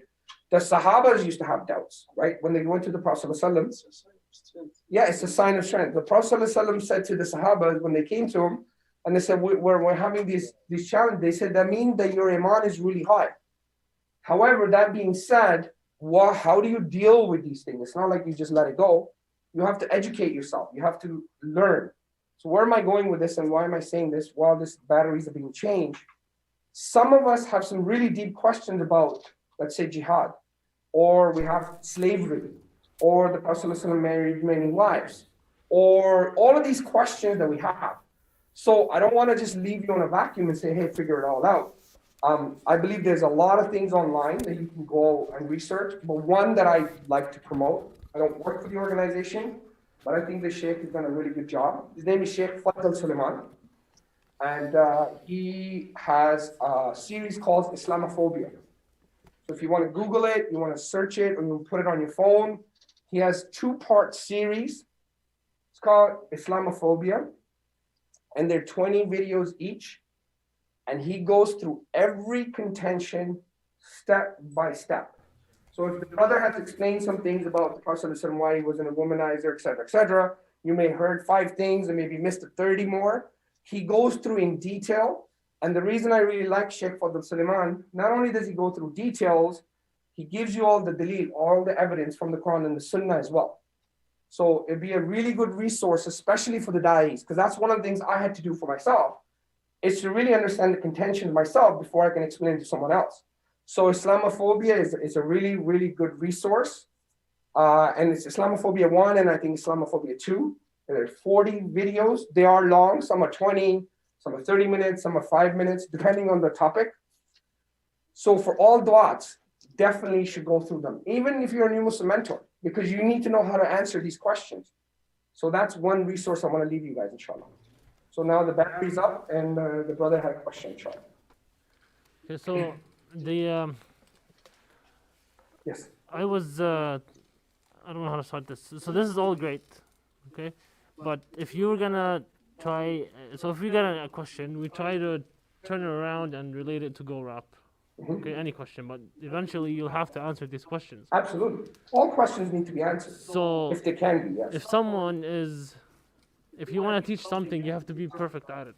You have to really understand it to be able to teach it. Yeah. Right? Or So you gotta be good at it. Yeah, you need to understand it for yourself. Exactly, but if you're talking about deen, there's a lot of you have to really know, like, when did the Sahaba start doing dawah? Some of them did it right in the beginning. They didn't know much. Because there was not much to know. No. Yeah, but they still. Now with all the misconceptions that there are and the mix between religion and tradition makes it really, like, you need to know your religion. You need to know the difference between what you're doing right is whatever you're doing right now. Is it right or wrong? Like, minimum, I think you should know that. You need to make sure that, like, what you're doing, like the tahara you're doing, is the right way. If you're teaching someone else, yeah. If you're not doing tahara right, none of the everything else you're doing is right. Agreed. So I would say that if you wanna be able to answer these questions or mentor the new Muslims, there should be some type of standard. Yeah. So sessions, at least, like, teaching, like, everyone that's going into this needs to go through some courses before they're able to go do da'wah, because, like, as I said, you need to know what you're doing. It's not a joke. Like, if you make a mistake, you'll be asked, you'll be judged for it. It's not because you didn't know. No, but in Islam we believe that if you make a mistake, you still get reward for it. Yeah, because it's your intention that matters. Yeah, the intention is correct. It's not something like. Because the shaitan will tell you you're never gonna be perfect at anything, right? You're always gonna make mistakes. The only perfection is Allah subhanahu wa ta'ala. But if you make a mistake with yourself, and it's like, but you're affecting other people. Absolutely, I agree with you. What I'm saying is, but if we go to a point that, okay, until I learn the whole deen, all of these things, that's what I'm going to articulate. The Sahabas actually used to study 10 ayats, and they used to say, okay, how do these 10 ayats apply to me in my life? And then go and articulate those. You understand what I'm saying? Yeah. Like, okay. So if I have a question, like if there's a there should be at least be a reference for someone to go and if they have a question Agreed. or something Yeah. to go back and ask. Absolutely. But that's why we have shiukhs, you have ulama, you have many resources. You're not going to be able to digest all knowledge in your head at one time, right? No one has all the knowledge. So just know what you know. You need to know it well. If you have the basics down packed, 5 pillars, 6 pillars of Iman, who Allah subhanahu wa ta'ala is, who am I calling them to, problem of evil and suffering, why it is we are getting tested. I mean, these are the very basics. If you can't understand them, because they're going to ask you these questions. When you come to hooks and okay, how am I supposed to deal with my husband? Those kind of things, yeah, it does require some kind of knowledge for sure. That's why if you have it, like I don't have it, that's why I don't do a lot of the Muslim support because I'm not qualified. But I see my wife, she speaks to new Muslims and they're asking about what are the rules of a wife in Islam? What are the rights of a husband, et cetera, et cetera. I don't have them. She has it. So, I just turn to her because she studied this stuff, right? So always go to someone that knows, inshallah. Yes. So just like also to comment on that, I don't think it's as much that you need like a lot of knowledge as you need to be honest about what you know and what you don't know. Yeah. The Prophet Muhammad ﷺ said, "بلغوا عني ولو بآية." يعني tell people about me, carry the message even if you know a single. What's up? Yeah. Never mind. Anyways, even if you know a single verse. And here kind of like lies the important part of when you do not know something, don't make up like facts. Actually go and ask. And that's kind of why it's important to like have connections with the masjid and with the imams and people of knowledge for when you need to know something. So one of the things I always say in every dawah class, and I'll say the same thing here, if every one of you don't have a sheikh or a scholar on your speed dial, there's some challenges here. You need to be connected to shiukhs. I know the shiukhs are very busy, mashallah, they have a lot of things going on. And I'm not trying to put more stuff on the shiukhs. May Allah bless them because they're doing funerals and nikah and counseling and all this other stuff. So please, that's not what I'm trying to do, but you should have access to some knowledgeable people in your life. Every one of us, especially if you're a duat. You should have at least someone you can reach out to when you have those quick questions, inshallah. Right? And every one of us should be studying the deen at some level, inshallah. Okay, so let's get back to the actual class, unless you have any more questions about what we discussed. Yeah? Okay. So we're going to move back a little bit because this was the new Muslim support supposed to come after, but I didn't want to delay Brother Coach Zubair.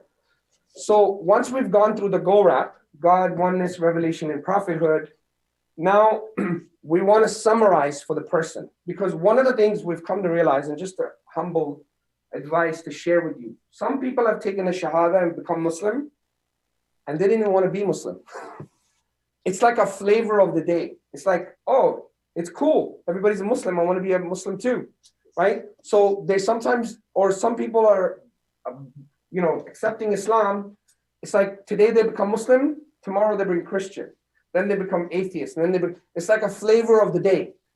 You understand what I'm saying? So what we want to do is, when they're accepting Islam, we want to have some kind of understanding that they understand what they're kind of signing up to. So we want to go back to them and share with them, okay, so do you once you've gone through this, so you want to articulate with them the God's oneness. So do you understand the Creator's one? It's not like His creation. Just summarizing with them quickly, right? That the Creator is one, it's not multiple, there's nothing like Allah subhanahu wa ta'ala, laysa kamithlihi shay. When we say He's one, He's uniquely one. If we want to talk about, yes, as a Muslim, you're going to go through challenges, you're going to go through issues, but your life is a test. You're not here to have a perfect life. You're going to just become a Muslim. So just summarize these discussions we had for the last 2 days with them, inshallah, when they're ready to take Shahada with you. And share with them why, that they understand that why this book is from the Creator, not the creation. Just some of the things we talked about, right? And talk about, why the Prophet is a prophet, so they understand, right? Because sometimes what happens is, like I'll give you an example. I have a new Muslim who really thought that, well, if Islam is true, I came from Christianity, so that means the Bible must be true as well.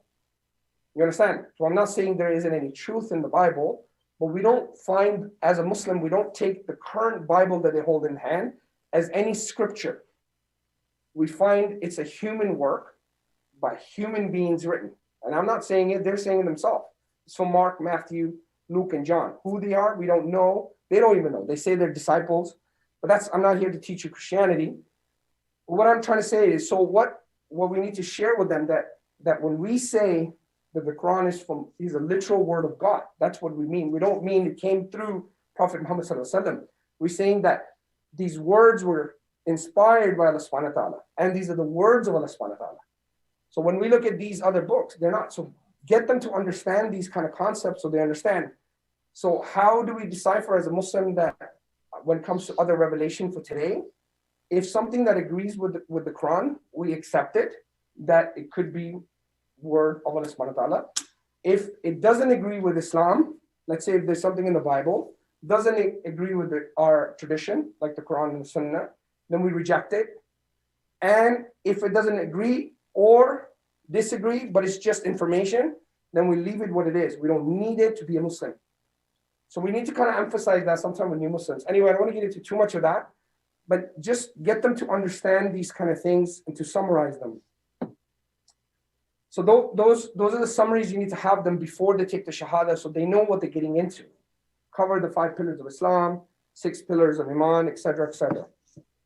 So now at this time, what I wanted to go through, which is very, very important. Yes, brother. You know the story of the guy that came to Moscow and told Muslims and they told him, right, like, let's do this, do that. Yeah. And then when they got to alcohol, he said they would come back next year. Okay, I don't know the story. Okay, he said he would come back next year, he was drinking up alcohol, to get to and come back next year. Okay. And then he died. Okay. So do you think that they should know a little bit of the do's and don'ts before they take the habit? You have a scenario like that. Some guy is not willing to let go of alcohol. I mean, I'm not a scholar. I won't be able to give that kind of answer. But I would say for me personally, I always tell them, everything is halal in Islam until you know it's haram. That's the default position, right? So for example, if I tell you eating pork is haram because the Quran says so, it's haram. If Allah subhanahu wa ta'ala says drinking alcohol is haram, it tells you, then it's haram. But let's say if you didn't know, right? But if you know and now you continue to drink alcohol, then you're committing a sin. You understand what I'm saying? So let's say someone becomes a Muslim and he's drinking alcohol still, for example. I'm not going to say you're not a Muslim anymore. What I would say, you are sinning. You know what I'm saying? It doesn't take you out of the fold of Islam, right? You're still a Muslim, but you have some challenges to work on. And as you know, some of the Sahabas, one of the Sahabas, he was drinking even after being a Muslim. He got his lashes. There's a hukam on that, right? You get your 40 lashes and everything else. But, Yeah, it's better to be a Muslim who's asi than to die as a Muslim. Yeah, it's better to be a Muslim, yeah. So you focus on Islam, and then the instructions of Islam, they will come later. So when somebody accepts Islam, we tell them that we pray, we have zakah, we have this. But now let's focus on one thing. You accepted the Shahada, let's pray 5 times a day. And we start slowly. They catch up. 1 prayer a day, 2 prayers, Salat al-Jum'ah. Just focus on Salah. Salah will bring them everything else. Yeah, 100%. That's a technique. 100%. No, it's 100% sure. And not only that, one other thing I want to, just my humble advice from my own failures, and I've made many failures. And one of my failures was someone very close to me was a Muslim, for example. But what I realized, what I failed, because I was doing all of this Islamic studies, I was going to all these courses, and I had a sheikh, and I'm doing all of this stuff, and this person wasn't moving along, right? So I'm like, why is this person not getting it? First of all, because we have more information, we think the other person should have it too. That's not really true, number one. Number two, what you have to realize, even though I wasn't maybe practicing Muslim when I was younger, but I was still in the environment of Islam, majority of my life, yes? So I'd seen my parents pray, mom doing dhikr and Quran and all this. So even though maybe I wasn't, steadfast, but I still understood Islam, right? Somewhat. So what I'm saying is, so this person that was around me didn't know anything about Islam. So what I was judging them through my lens is like, why doesn't this person get it? So what I failed to realize, and I realized after when somebody pointed out to me, when somebody becomes a Muslim, what happens to them? They actually become a baby again, right? And I don't mean to, please don't treat them like babies, because they will be really upset with you, because we are adults. We don't want to be treated as baby, but their intellectual level of Islam is like a baby. So when they're like 1 year old, that means they understand 1 year of Islam. When they're 5-year-old, so someone could be 40 years old and is a new Muslim, they're not 40-year-olds as intellectual, they're 40-year-old, but when it comes to the deen, they have no knowledge. So just treat them like that, inshallah. That would help. Yes, brother. Just to be more practical, like let's do our simulation. I'm walking on the street. You as a da'i, where you should be, what you should stand, how you should wear, how you should start dealing with me, how I can get the idea about you before you start talking, what you should start talking about the topics, like gradually to make it simple to me. Because we're not going out. You mean? Yeah, because we are not going out. So I wanna. Yeah, we're gonna do that now. We're gonna do that, inshallah. We're not skipping that part. Yeah, please. So inshallah, we're gonna do that. So first, what I wanted to do was go through the contentions, and then we'll discuss how we're gonna apply this in real life, inshallah. Okay? So what I want to do is I want to just deal with some of these things that you're gonna have. So let me ask you guys a question. Let's go through these contentions one by one. Okay? So someone says there is no physical evidence of there is a God. What would you say? These are some of the contentions. And all of this stuff is just made up. There's no physical evidence. Physically, we can't prove there's a God. How would you deal with that? Yes, brother. Yeah, that's a good rebuttal. Yeah. Okay. There's a good one. Huh? There's a good one. He's saying that there is no physical and there isn't one. Okay, so that's a good answer. You always turn, some ways it's good to turn that back around. But that's not still proof. It's just an argument against an argument, which is good, mashallah, it's good. Yes, sister. The universe has a beginning. Yeah. Which means there's something of the outside force that has to create it. Agree. But what if they say that is your doctrine? You've been taught that. Because in the scientific model, which I didn't cover yet, in the scientific paradigm that we believe today is the Big Bang, there is a paradigm coming around now that the universe maybe doesn't have a beginning. It's actually eternal. Okay? So the science, because remember, science changes, it shifts. It keeps moving back or forward. It's not static, it's not steady. So what would you do then? So let's say 100 years from now, science says the universe is, the galaxies are shifting apart and moving, but the universe didn't have a beginning. Do you understand what I'm saying? Yeah, I know what you mean. Okay. I'll answer that. Yes, sir.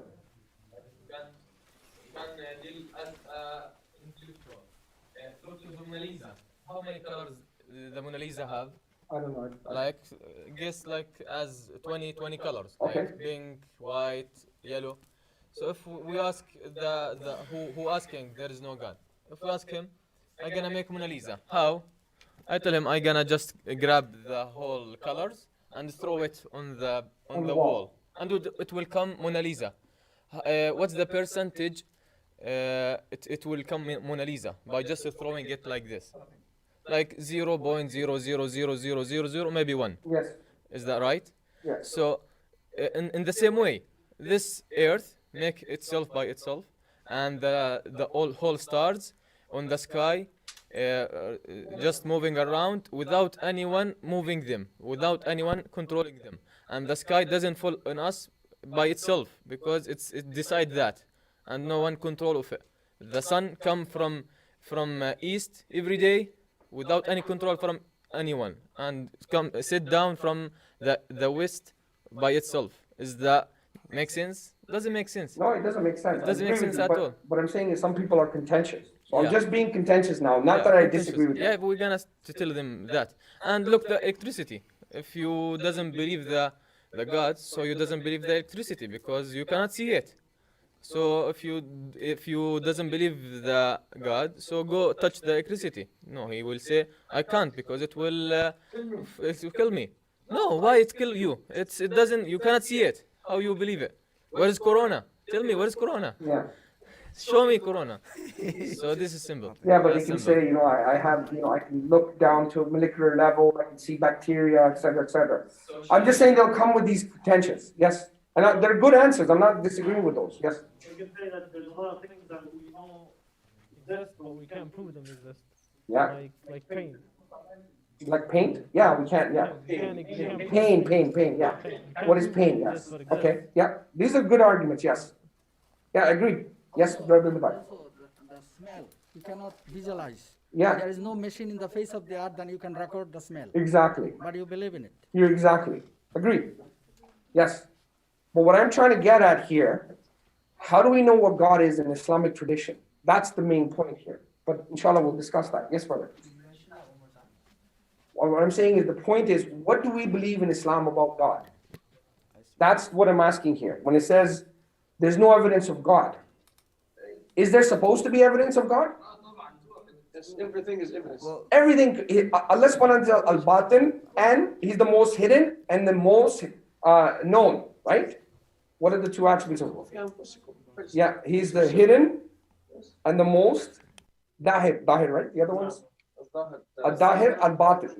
Is it? Yeah. So the two attributes. So what I'm saying is, all these things you're talking about are, as Allah subhanahu wa ta'ala, we can see His attributes through the creation, through design, and all this other stuff.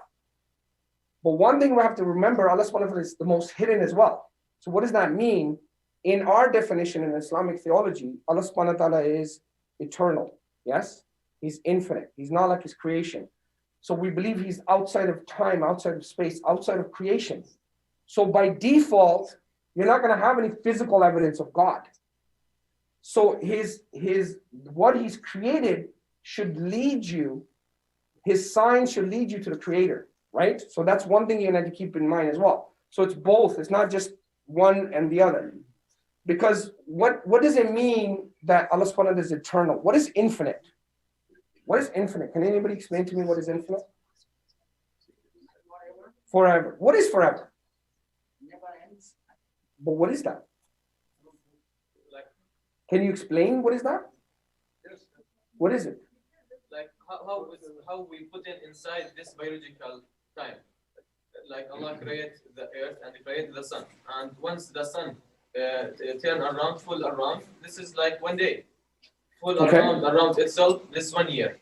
Right. Allah above all of these essential time basics. Allah above all of these. Like Yeah, but the question is, what is eternal? Eternal. Yeah, what is eternal? Abadi. Yes, sister. Top of our minds. No, but what is it though? Well, I'm trying to say a very pertinent thing, and I'll tell you 1 second. Yes. It's not something that we as humans can explain. There you go. That's the question. The thing is, when I say to you, this is tall. This here TV is really tall. You understand tall, right? Why do you understand tall? You can see it. You can observe it. If I say to you, this cup is really short, you understand what short is because I'm showing you a short cup. And you could reference to a taller cup. So you know what short is because these are physical things you see. But Allah subhanahu wa ta'ala is, by definition, is unseen. That's what a believer is. A believer believes that the creator of the heavens and the earth is unseen. That's why as Muslims, we believe in the unseen. When we say He's infinite, that means we cannot understand infinite. We can understand tall, we can understand short, we can understand these things because we use language, words, to describe what we know. Mutually, we've agreed what tall is. Okay, we'll call this tall, we'll call this short. We've called something eternal. But what is that? We can't understand it because we have no physical understanding of it in this physical world. There is no eternal in the physical world. Does that make sense? How do we know there's no physical in this internal world? Because someone can say there's physical eternal in this world, in this universe. Yeah, but how do we explain it? From what we see. Yeah, from what we see. Things come and go. Yeah, so let me give you a small example. I think it will really help. I explained it to people this way. Imagine, yes, go ahead. Sure, yeah. We're not making nothing like Allah subhanahu wa ta'ala, but we're just giving you examples to kind of make human understand. Yes. You say that Allah is unknown according to our Understanding. Yeah. Who can give me definition for electricity? For example. I mean, there's gauges to measure it. Can I touch the electricity itself? No, but you can gauge it. Know. Yeah. But how can I know? Because of the light. Yes. So Allah Himself is the proof Himself. He Himself is the proof. Yeah. Does it need any proof from our minds? Because our minds is very small minds. It cannot accept with this physical building, with this physical structure.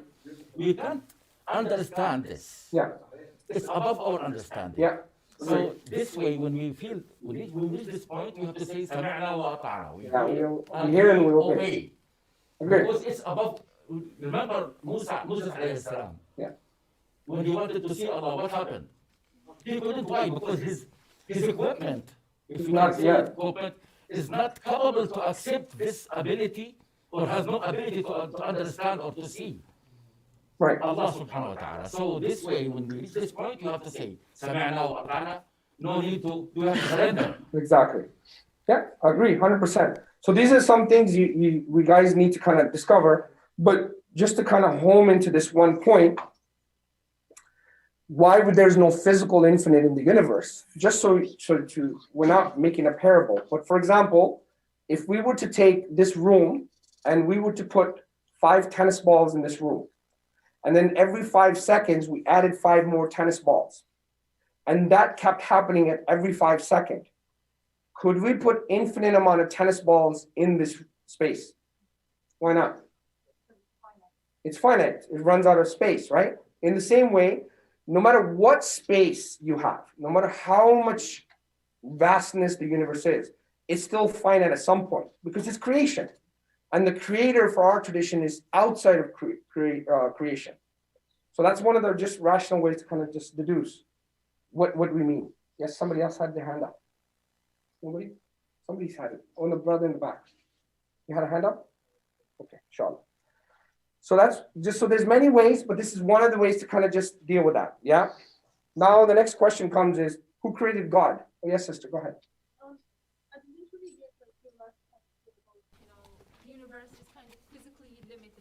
Yes. And the creator is beyond that. Yeah, it's outside of creation, outside of time, outside of space. Yeah, but we need to explain this for somebody who like non-Muslim, right? So, Yeah.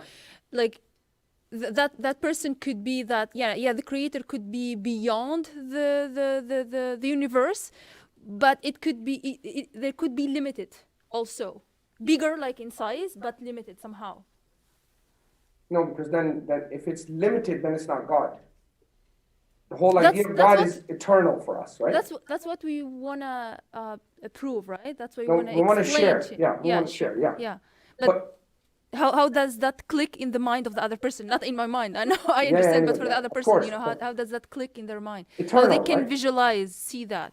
But the thing is, okay, so here's the one thing I always tell people. The most beautiful thing is, if you don't understand the concept of God in Islam, then you truly understood the concept of Islam and God. I mean, God in Islam. Why? Because no mind can comprehend what God is. So if you didn't understand what God is, then you actually did understand in Islamic discourse. Because every other concept of God is a human idea. No?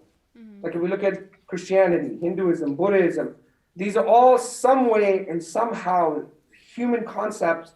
Well, God could be a man, or God is flying a chariot in space, right? And again, I know this is being recorded. I don't want to be disrespectful to anyone. It's tradition, because in Islam, Allah subhanahu wa ta'ala says, don't curse their gods, otherwise they'll curse yours. So I'm not putting down, but I'm saying in Islamic theology, we believe that no mind can conceptualize what a creator is, what the first cause is, what God is. Because we believe he doesn't have a beginning, he doesn't have an end. He's not like his creation, right? There's nothing like Allah subhanahu wa ta'ala, right? So these concepts explains to us his nature. And it's not because we deduced it with our aql. It's not like I thought about it one day and I said, yeah, I get it. Yeah, but the thing is, these things I can deduce intellectually, right? But at some point, my intellectual has to stop because I can't think of these things. Yeah.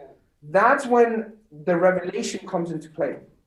And the revelation confirms what I can deduce. Right? Make sense?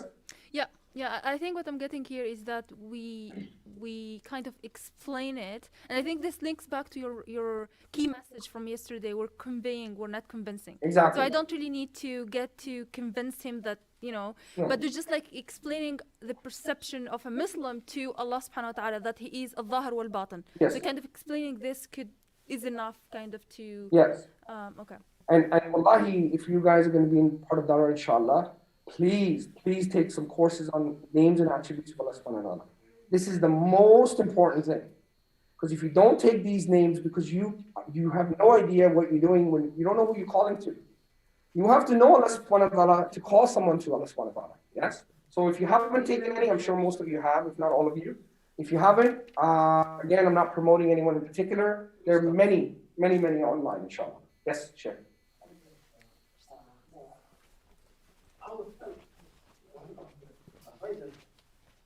Because we cannot see ourselves.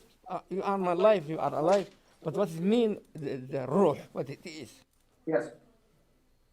That's for sure. هو الأول والآخر ليس كمثله شيء. Yes. Thank you. Thank you. Yes, please. Who will give the specifications of Allah? If he's specified, anything has specifications, he's not Allah. Allah is above our specifications because our mind has certain specifications according to our ability. We think that we are clever, we don't understand this. This is above our understanding. If we are able to put specifications, we are describing something else, not Allah. Exactly. Alhamdulillah. I hope you understood that, everyone. So, okay, so now the next question comes. Yes, brother. You mentioned the new scientific ideas being put forth about the universe not having a beginning.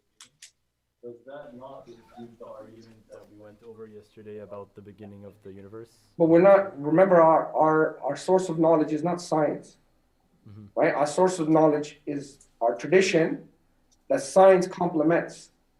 Yes. Science is one root of knowledge. Someone can mistake me. Science is one way of observing the world, the natural phenomena, and coming to conclusions. Islam is based upon learning your tradition to know there's a creator, right? And he created all of these, and this creator deserves to be praised and worshiped. Who made all this stuff? You understand? So these are two different worlds. This scientific world tells you your natural phenomena around you. It doesn't tell you why you exist, what is the source of creation, why you're here, what is your purpose, what is a soul. It doesn't tell you, right? So there are some things that we're going to go back and now we're going to go a little bit deeper into that.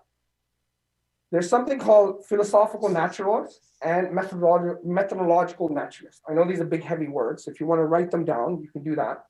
Philosophical naturalists are basically people that hold a worldview that everything is physical processes. There's nothing outside of the creation.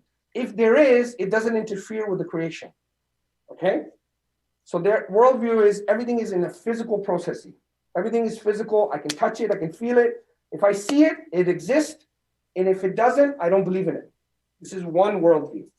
Then there is a methodological naturalist. So they're both naturalists, but one holds a view that the universe is a closed system. There's nothing outside the universe. If there is something outside the universe, it's not part of the universe, and it's not any way interfering in the universe. You understand? Basically they hold the view there's nothing outside the universe. The methodological naturalist can hold the view that there is something outside the universe, can interfere with the universe if it chooses to, and everything is not just physical processes, but we do believe in natural things. So as a Muslim, we can hold the view that we are methodological naturalists, like Ibn Haytham, for example, when he was saying how the eyes see light, how does eyes actually see and how lights affect? He was not saying that my eyes are godly. He said these are asbabs, these are creation of Allah subhanahu wa ta'ala. And I'm just seeing the effects of the creation. So we're not really testing God, we're testing our eyes. How does light enter our eyes? You understand? So you can consider him a methodological naturalist. He believes in God, yet he holds the worldview that there is a physical world. So for example, many of you here, mashallah, either are doctors or becoming doctors or like the medical world. When you go into a medical room and there's a patient lying down, you don't start doing ruqya on the guy, right? You don't say, okay, let me do ruqya on you. You operate the guy, right? You open his heart or his whatever part. Why? Because you believe there's a creator who created all of this. He has a soul. I just don't know where it is. But right now I'm working on his physical body. But some people hold the view, which are philosophical naturalists, which they hold the view that there's only physical. There is no metaphysical. Okay, and a lot of scientists today are philosophical naturalists. They hold that view, right? And that's why they reject. They say, oh, why do you believe in this stuff? Because in their world, everything is physical. Okay, and there's nuances in that too as well, inshallah. Does that make sense? Did that answer your question? Because I know I added more to it. So what I was thinking about is that point in specific where yesterday we were saying, where did that come from?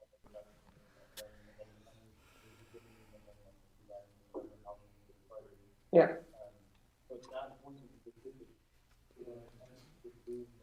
yeah. But you mentioned that now that they have the responsibility, Yeah, because remember something, as Muslims, we are believers, yes? We believe and we submit. Like the Shaykh was saying, we hear and we obey.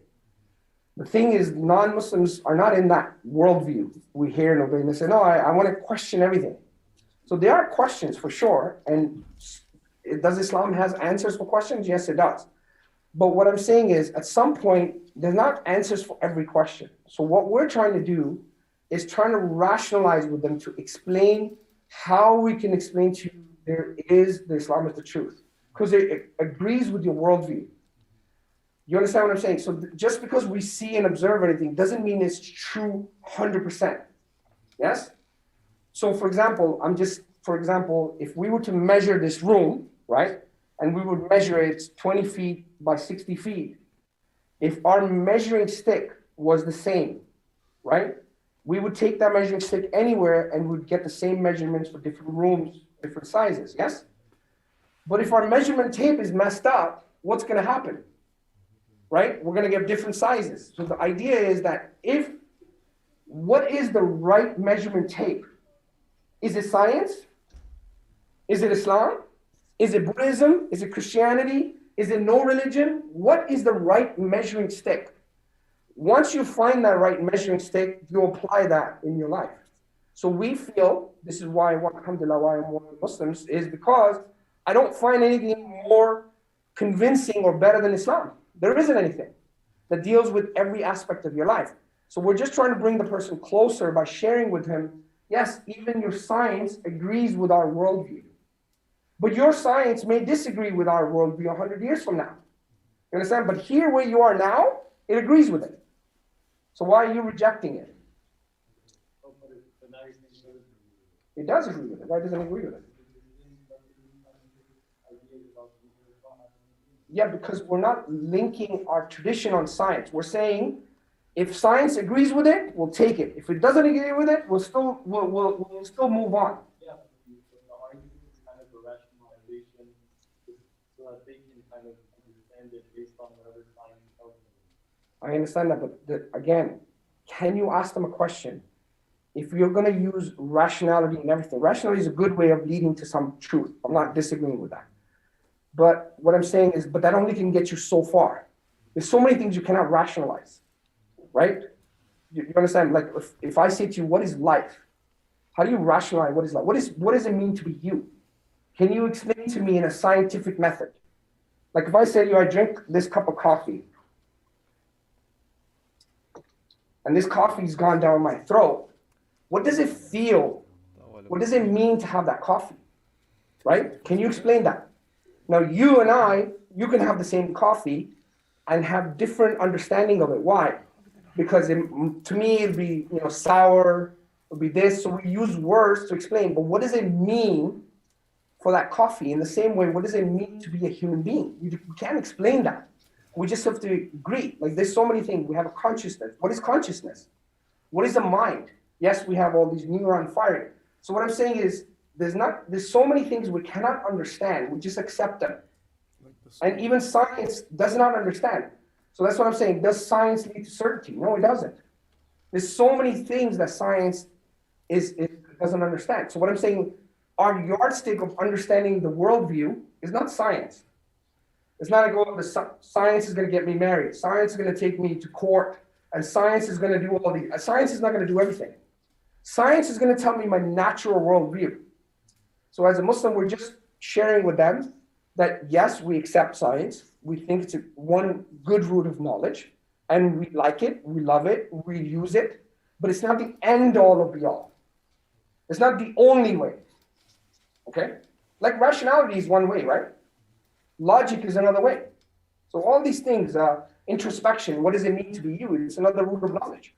So I think I'm not very learned, I'm not very academic, but as you do more studies, and a lot of people understand that there's many roots of knowledges. For some reason in today's world, and I was having that discussion with you guys yesterday, I think it was you guys, that because technology has moved, we have laptops, we have fridges, we have dishwashers and all these things, because we feel that somehow linked to science, that science is the end all of the all. And that's why sometimes as Muslims, we feel denigrated.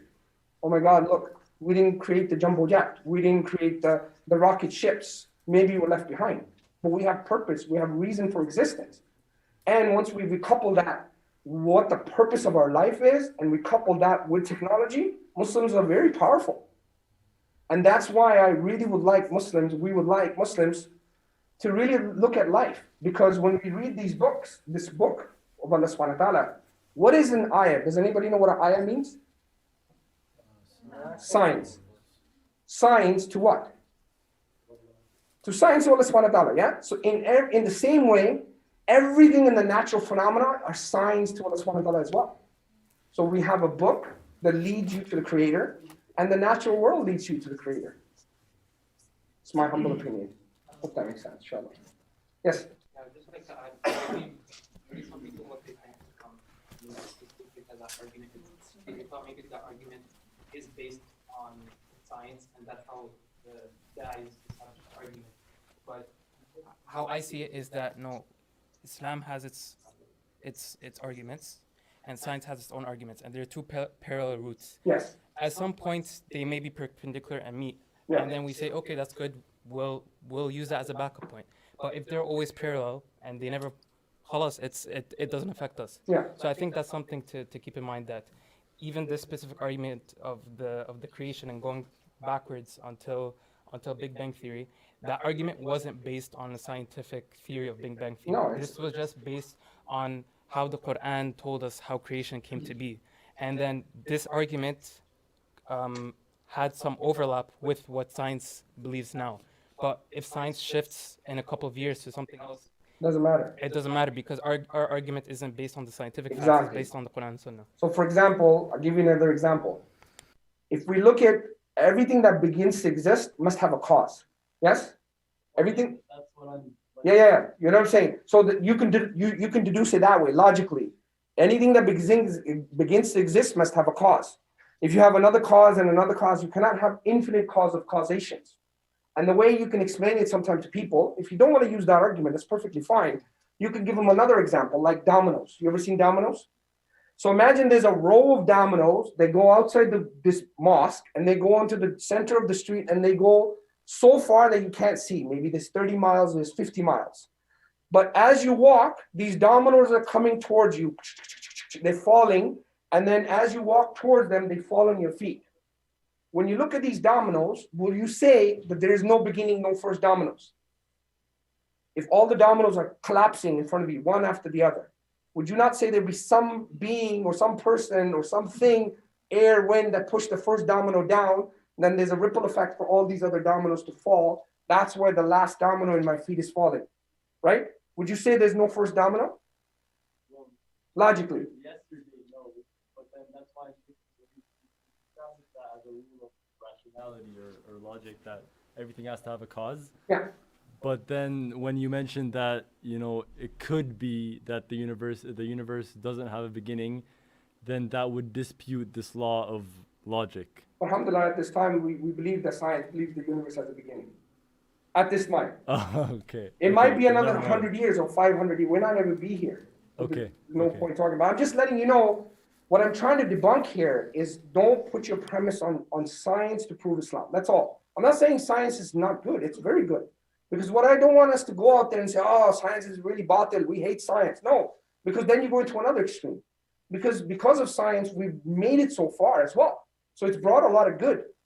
So we're not disproving that science is bad, because that's what sometimes our other non-Muslims do, right? And some other tradition, and I don't want to name any more names, that they use, oh, forget it. If it rejects our book, like say the universe is only, what does it say, 12,000 years old? If it rejects, it's wrong. We reject science. Do you know or no? So since some other tradition, without naming them, they say that their book says that the universe is only 12,000 years old. Well, that's false. We have records claiming that the earth is 4 billion years old. So you understand? So we don't want to completely reject science, and we completely don't want to put all our eggs into say, okay, science is true, so Islam is true. That's all. I'm just saying that happy medium, inshallah. I opened up a lot of can of worms. Inshallah. Okay, so who created God is the next contention. How do we explain? Can I add something, please? That same point we just discussed? Regarding the word ayah. Yes. There's more than one meaning. Yeah, I'm sure. One of the meanings is sign. Sign, yes. But it may mean evidence. Yes. It may mean proof. It may Mashallah. mean guide. Beautiful. I was speaking to someone here earlier. This is one thing. Second thing, we have to remember the ayah, Bismillah ar-Rahim. فكشفنا عنك غطاءك فبصرك اليوم حديد. Our eyes now, we can't see all of the things, but on the last moments before death, this curtain that's covering many things, it will be removed. So our eyes will be the same eyes, but with removing this blanket or removing this cover, you will be able to see many things that's not visible for us in these few days. Okay. Some of the scholars mentioned that if we have this ability of seeing at the same time in our normal life, the cup of water that we are drinking, we see that it's very transparent. Yeah. If we have that much of ability to see, we'll see a lot of germs in it that it will be disgusting and we will not be able to drink it. That's why from the wisdom of Allah subhanahu wa ta'ala, He gave us this ability and this limit ability in order to be able to live with this life in our own understanding. Yeah. SubhanAllah. Thank you very much. No problem. Jazakallah. This sister wanted to share something. Or was it you? It doesn't matter. Let the sister go first, inshallah. The creating part, right? So the question was, who created God? Okay. God is the creator, so he can't be created. Okay. So, let's just say the baker baked the bread, right? Yeah. Am I gonna say, okay, but who baked the baker? You can't say that. Maybe another baker. I don't know. No, but see, that's not like the baker made the bread, right? It's like God made the humans in the earth and so forth. So like everything else. Sometimes common sense doesn't make sense. Yeah. Sometimes common sense for them is uncommon. That's what you want to say. But yeah, like it would not make sense since I'm not gonna say, oh, who created the person who created creating. Yes. You know what I mean? Like, that makes more. There has to be some cause that brought everything into existence. Like the baker baked. Who baked the baker? It does not make sense. Yeah, that analogy is good, but it may not apply to what we're trying to get at. What we're trying to get at is if there's a creator, if you're saying who created the creator, then that's not really the creator, is it? Because we're talking about the awwal, the first creator, al-awwal, yes? There's no one created the first. Yeah, of course. If someone created the first, then that's not the first. That's actually a second or whatever after. Yeah. So we need to go back to the source that has no more sources left. Which is Allah subhanahu wa ta'ala. Yeah, which is our creator. Yeah, that's what I mean. Like, he's the one that created creating. Yes. No one else can create him because he's the one that created that. That's what Yeah. I mean. So he has to be the first. Good. Alhamdulillah, that's it. And the analogy is good. It's just sometimes we have to be careful because we don't want to apply those kind of analogies. They might take it in the wrong way. Yes. So once in IWA, someone asked that question, and the answer was amazing. So, he's like, let's say, so every creation is created by God.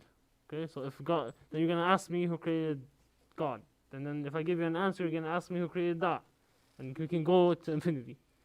But in Islam, we just stop at that. Yeah. God is the creator, and that's it. Yeah. We just leave it at that. Yeah.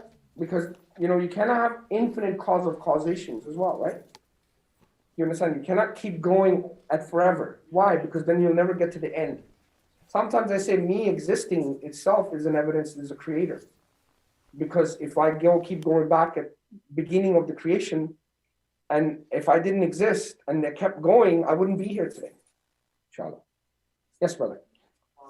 I know this is probably not where the answer that everyone was looking for, but I think just in general with those first two questions, why is there no where's the physical evidence and who created God? I think the problem in those questions in and of themselves is that they're looking for a very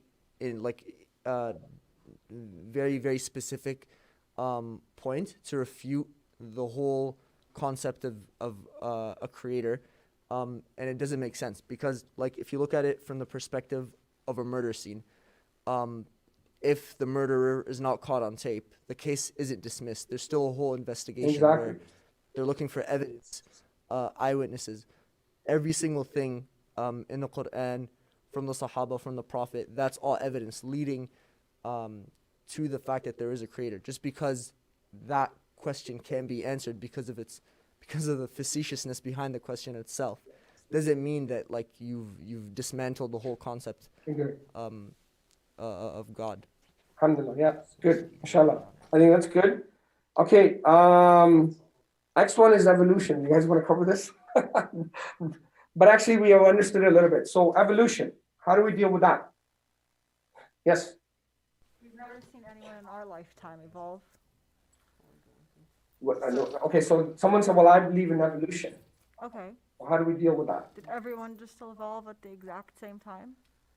No, okay, so the evolution, the way it works, just so you understand the scientific world, is that there was a singular point, there was some kind of matter that... Oh, like the Big Bang. No, I'm not talking about in the beginning of the earth, somehow life came to earth. I don't know how it got here, they don't know.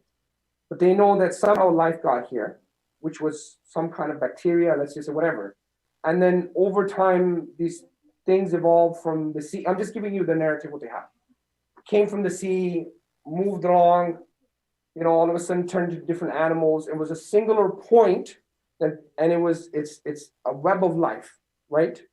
And all the way evolved, and today we are here.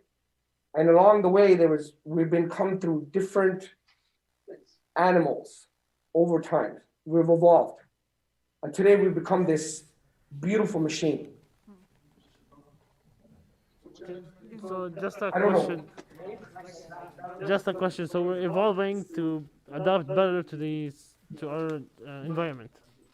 Yeah. So basically, for example, well, the reason why sorry, go ahead. Finish your question. No, my question is just to say yes or no. Is it because they're saying that we're evolving to adapt better to the environment that we're in? So if we're in the sea, we're going to be a fish, and then we go on Earth. Yes, we become mammals. And from mammals, we become lizards. From lizards, we become this, and then we become Homo sapien. Okay, so if you go back into, for example, if you go back into the jungle, so in 100,000 years, you'll become a monkey?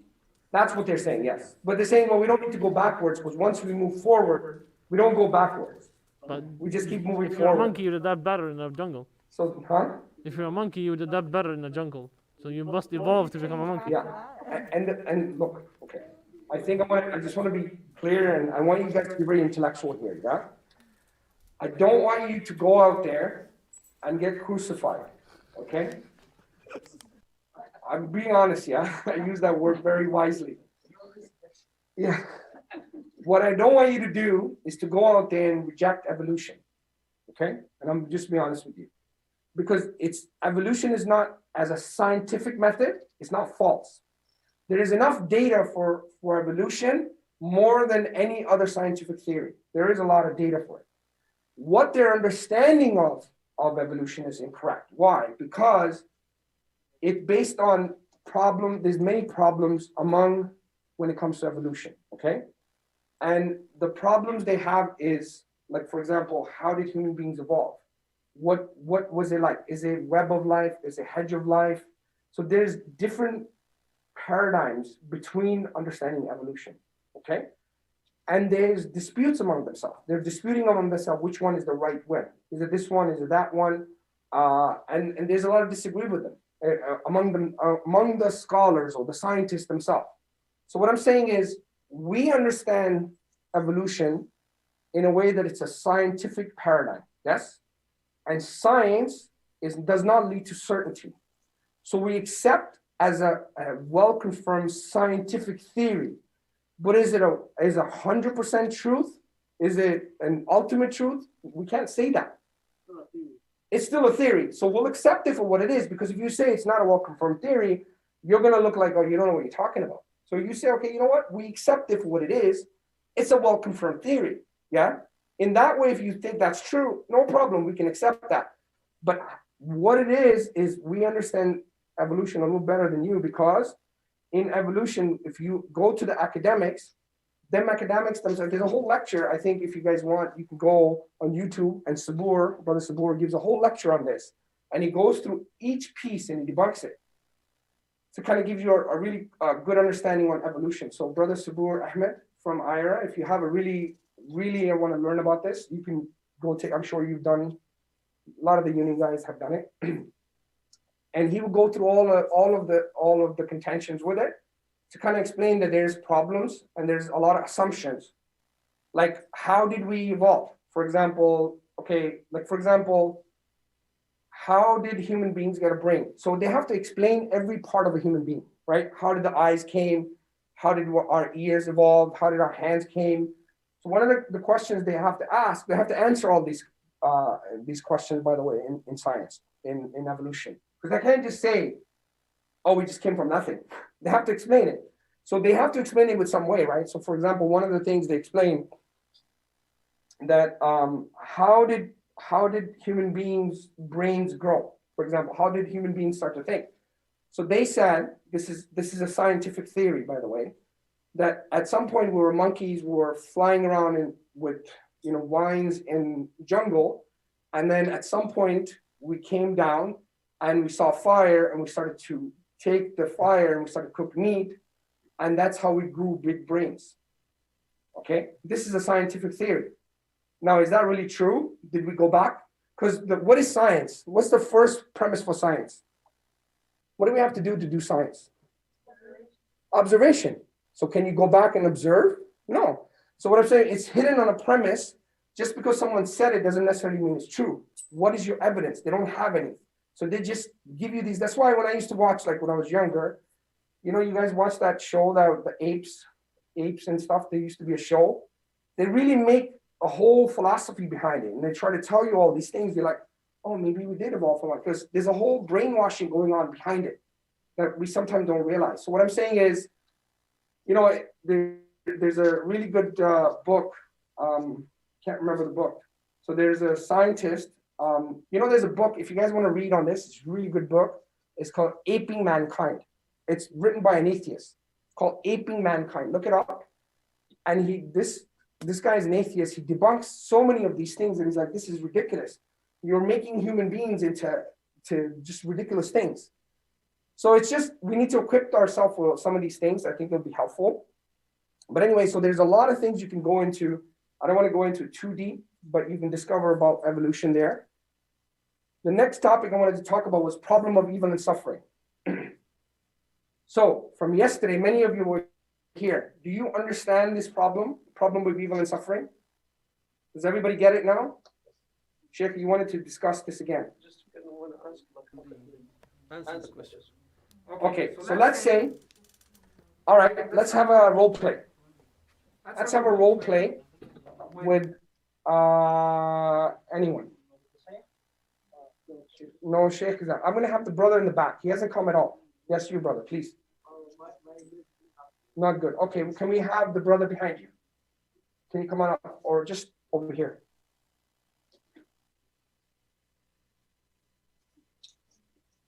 Just over here, brother. Okay, so we're gonna discuss problem of evil. You're a Muslim. My name is Anthony. I come to you, and you're giving out literature about Islam. So I'm asking. Actually, you know what? Even better, we'll do that in a minute as well. But I want to just, I'm going to have a discussion with you just so people can see.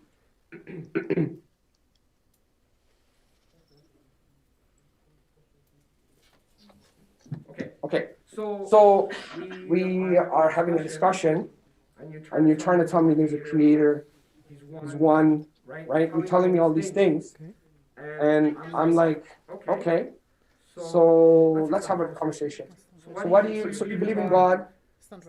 No, I don't know. I don't. Just turn it on him. He doesn't need to. Too close. Right there. No, right there. That's good enough. Okay. So basically, the discussion is happening, and the discussion is this way: you're telling me there's a God, and he is one. Okay, I can rationally deduce that. So my name is Anthony, and your name was, sorry? Mustafa. How are you doing, Mustafa? Alhamdulillah. Why do you believe in God? Why do I believe in God? Yeah, why do you, I mean, okay, I can deduce there's a God, there's one. Why do you believe in like religion and all this stuff? This doesn't make any sense because, you know, if there was a God, why would he do these kind of things? Like, have you seen what's happening in the world? Like, you know, there's tsunamis and there are people dying. There's cancer. Look, we have a pandemic right now. We're in a pandemic. There's people, hundreds of thousands of people are dying. You know, I had a very close friend of mine who died of brain cancer. I mean, if there's a loving God, why would he do these kind of things? Sure. This is a very interesting question, very a good question to ask. Okay. And it's a very legitimate question, as you mentioned. And but in order for you to understand this, like, you have to establish few rules at the beginning. First, like, you have to understand as a human being, we're not fully established. We don't see the full picture of why things are happening, right? So you have also to see like that everything is happening for a reason, right? So if you just focus on the little details, probably you're missing the bigger picture. I mean, my daughter having cancer is not a little detail. That's true, but like in people dying in a tsunami, it's really bad. Right, but as a human being, like there are like some I would say like events or like acts in our life that is very hard to be explained by our mindset or our capacity of the way that we are designed or we are created. So it's easier and it's probably the right thing to do is just to submit to the will of Allah. That there are like some. Why would I submit to someone who's causing so much destruction? Right, but you can think about it this way: at the exact right moment that we are standing right now, it's a suffering for you or a suffering for someone else. But like, have you seen the bigger picture? Have you seen like probably like the end of life? Like, have you? Because in Islam, we also believe that okay, if you are killed, defending your home or defending your wife or defending your children, you're considered to be a shaheed. So what's the moral value of this? Like you would probably go to paradise. Like you might just even give maghfirah to 70 of your family members. Yeah, I don't know if there's a paradise though. Right. That's just based on some things you've been taught from your parents and your family. And right. So let me ask you this question: like, what do you believe in life? What's the purpose of your life? Well, I believe, you know, have a good time and enjoy my life and just, you know, try to make as much money and, you know, just have a good time. That's good. So I'll ask you something like, does Islam contradict what you're saying? Like, does Islam say you should not supposed to be happy, you're not supposed to be You pray 5 times a day? Alhamdulillah, I do. You pray 5 times. Why do you do these like regiments? You got to do 5 times prayer and go this Friday prayer. I'll tell you something. That's all these rules. Okay, that's good. So if you have probably an equipment or a machine or a device, right, and you know that it has been manufactured in a certain way, and then if this device is reviewed and inspected 5 times a day, do you I understand that, but it still didn't answer my question about my daughter having cancer. Yeah, and the people that are dying from tsunami. I get why you do it and it makes you feel good. I'm not disagreeing with you, but you haven't really answered my question. Why did my daughter is dying from cancer or died? Like again, like this is you have to know also that Islam has answered every single question that. What's the answer? the answer by itself, you might not see the answer by itself at the exact moment, but you have to. It's just part of, like, you cannot accept Islam and just omit something. Like, it's just kind of like a package that you have to and take it as a whole, right? So if your daughter died as a, like, if your daughter died out of cancer, probably it's a blessing, probably something that. It's not a blessing to me. I lost my daughter. Right. She's only 11 years old. Right. How's that a blessing? I'll ask you something. Like, Sure. do you know what would happen if she didn't die? Yeah, she would have lived longer. I would have been able to play with her, hang out with her, enjoy life. Okay, I can put like million scenario right now. So what if she committed something that you're probably not going to be It's not a proud good of? argument, brother. You're going to lose this one. Wallah, you're doing a good job, mashallah. May Allah bless you. But I want to share with you, and just a little humble request, yeah? What you do is, just so I can I'm not saying, I'm just showing you best practice. You show them, okay, so one of the things you have to remember I was saying to someone here earlier, we take our worldview sometimes not from Islam, we take it from non-Muslims. Yeah? So what is the understanding of non-Muslims of God? Can anybody tell me? Like Christians, what do they believe in God? He's all powerful, yeah? And what else? And all loving, yes? Yeah. So now they take God, he's all powerful and all loving. Now their logic is, okay, he's all loving. But they're missing a few things, which is what? He's all wise and he's all knowledgeable. So they're missing a few attributes of Allah subhanahu wa ta'ala. So there's wisdoms why things happen. So mashallah, you were on the right point, you were going there, but I think you need to start with that. Start with the wisdom first before you lead into the other stuff, right? Why? And you were going there, you were alluding to that, mashallah, it was really good. Why? Because the thing is, once you know that Allah subhanahu wa ta'ala is also all wise, there's wisdom. And then there's like, what do you mean wisdom? I don't understand wisdom. What if you understood Allah subhanahu wa ta'ala's wisdom, then it wouldn't be Allah's wisdom. But I don't get it. Why is my daughter dying anyway? So then you give him some worldly examples. So for example, for me, I use my son. My son was 5 years old and he had a fork and he was going into the socket outlet and he was pushing it in and he was about to get electrocuted. I took the fork out of his hand and I slapped it out of his hand because I thought he was going to get electrocuted. And he started to cry. Why did he cry? Right? I try to tell him why, because he doesn't have the wisdom and he doesn't have the knowledge to know that what that is. So as he got a little bit older, he knows not to put his fingers in. So what I'm saying is my daughter dying, I may not understand it now, but at some point, maybe something else would happen. They'd be like, oh, you know, that happened because of this. Maybe, you know, I would have had this person or something. We don't know the wisdom of Allah subhanahu wa ta'ala. So we need to add that in the problem of evil and suffering, that there's always a wisdom why things happen. We just may not understand them at this time. So I'll give you another example. My mom passing away was not a good thing, obviously, but alhamdulillah, it brought me closer to Allah subhanahu wa ta'ala, right? So there's always a wisdom, we just don't see it at that time, inshallah. Yeah. And some will get it here and some will, inshallah, will get it in the next life. So that's one of the ways. And then we can give them reasons. You know, in Islam, we do have reasons. God did give us reasons. For example, when you die, you know, in the afterlife, you know, if you die for no reason, you know, you become a martyr, which is the afterlife. Once they understand these kind of things. So just so you know, because they'll come to you with problem of evil and suffering is big in the dawah. That's why we kind of stop that and make sure you understand that. Okay. How much time do we have before Salah, Sheikh? 15 minutes. Okay, we'll just do one more or two more contentions and then we'll move. And then we want to do some role plays in real life. Okay, problem of evil suffer. Okay, Jesus is God. Jesus is God. Yes. Who's a Christian debater here? Go ahead, brother. I've actually heard a kind of a nice one about this one. Because the actual miracle that Jesus has, just peace be upon him, has, that makes people say that he is God, is that he had no father. Within the same theology, there also exists Adam, who had like neither a mother nor a father. So is he like God squared? What is he? What is he exactly? If that's kind of like one of the points that you'd raise for something like this. Yeah. So Jesus is not God. If he was, Adam should have also been God. Is Adam God? Yeah.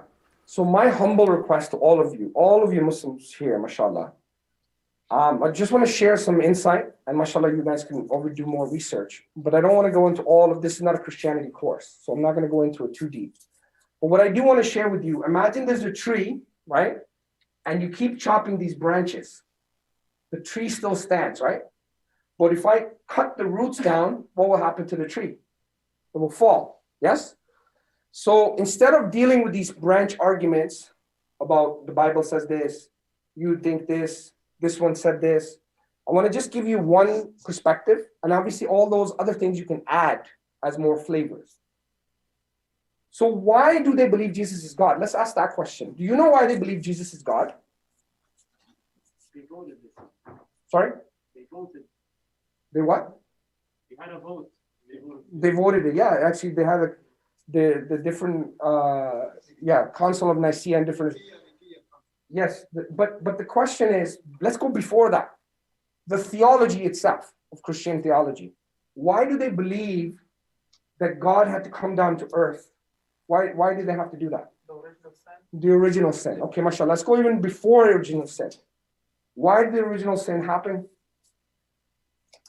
Because Allah was prohibited to eat from Yes. a certain thing, and they ate, and that happened. Beautiful. And they think everybody is responsible for that sin. Beautiful. So that's the crux of the matter here. The crux of the matter here is they're saying, or the Christianity is teaching, that Jesus, forget Jesus for a moment, this Adam alayhi salam, Adam, peace be upon him, disobeyed God's orders.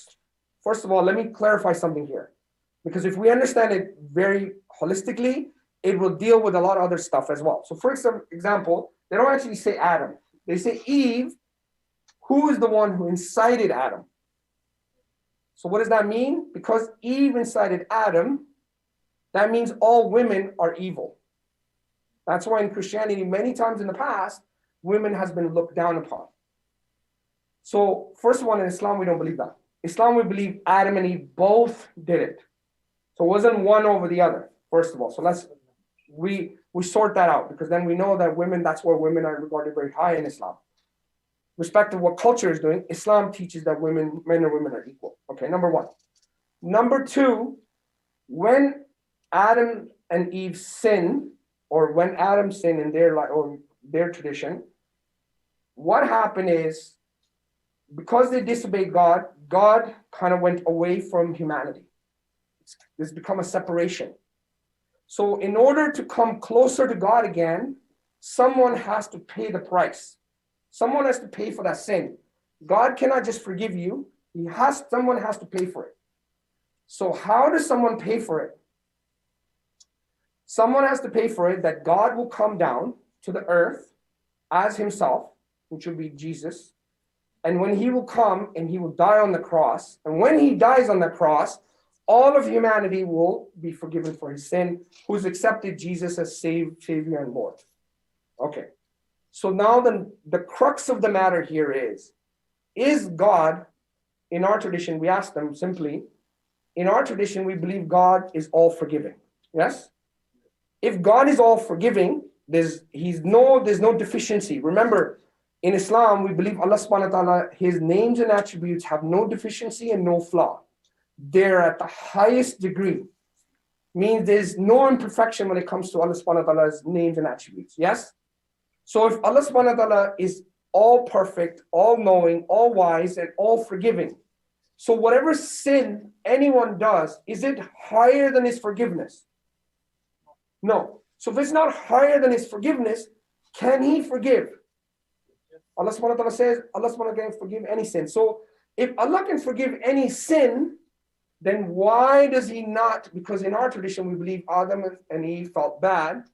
And they asked for forgiveness. Allah subhanahu wa ta'ala taught them the words, and Allah forgave them. There's no need for someone to die for your sins. So what's happening now? You're cutting the roots.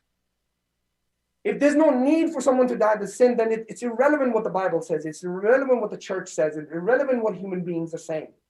Because we believe Allah subhanahu wa ta'ala, who's perfect in every way and every shape, and every name and his attributes, and there's no deficiency and flaw.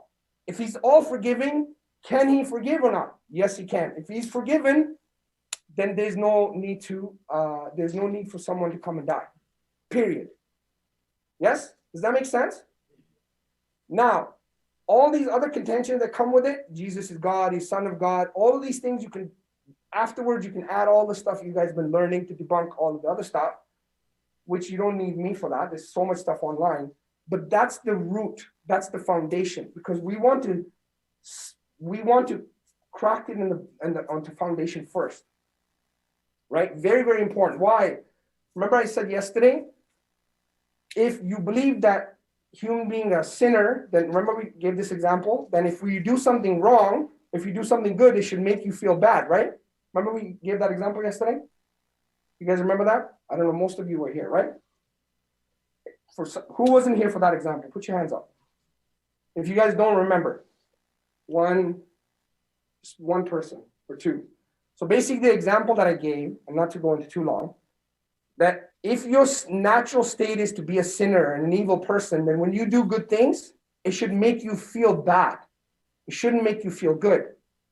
But because you are in a good state, this is what Islam teaches, that every human being is born in a good state. Allah subhanahu wa ta'ala has created everyone on the innate disposition, the fitrah, to be good. Then when you do good, it aligns with your fitrah. So what worldview is more coherent? Our worldview or your worldview? Okay? Inshallah. I would hope that would make sense, inshallah. Okay, what time is Salah, Sheikh? It's 5 minutes. Oh, we have 7 minutes. Okay. So that's my humble request when it comes to, does anybody have to do wudu before Salah? Can we break up 2 minutes? 2 minutes break. Yes, brother?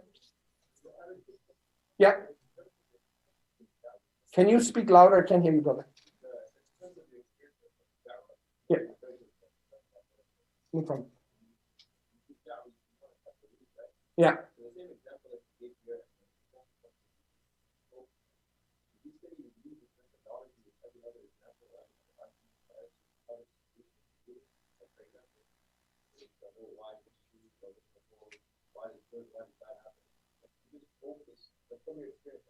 Yeah.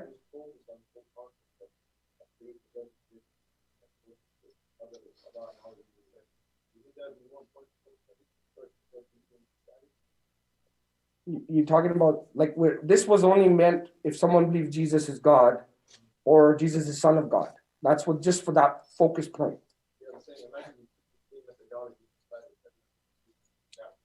But we wouldn't apply this logic to other ones, right? So each issue would have a different challenge that you would kind of deal with, right? If I'm understanding you correctly, please forgive me if I'm not understanding. So give me an example. Yes. Yeah.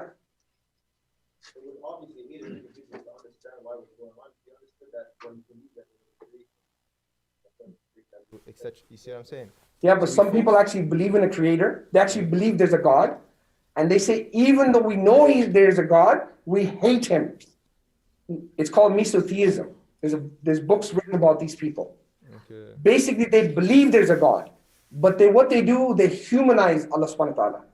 They say, God should be like me. If I feel pain, my daughter has cancer, why doesn't he feel pain? You understand? So they're humanizing Allah subhanahu wa ta'ala as a human. His feelings should be like my feelings. You understand? Why is he doing this? Do you understand that? Mm-hmm. And they said, even if he existed, we would hate him. We would fight him. This is what they are saying in their inside. So and we have that in Muslims as well, by the way, some Muslims. But wouldn't that like contradict the whole belief in God? Because that wouldn't be like a correct Well, someone can exist and you can still hate him. Like, let's say I know someone, maybe I don't like him for some reason. I'm not going to say he doesn't exist. I just hate the person.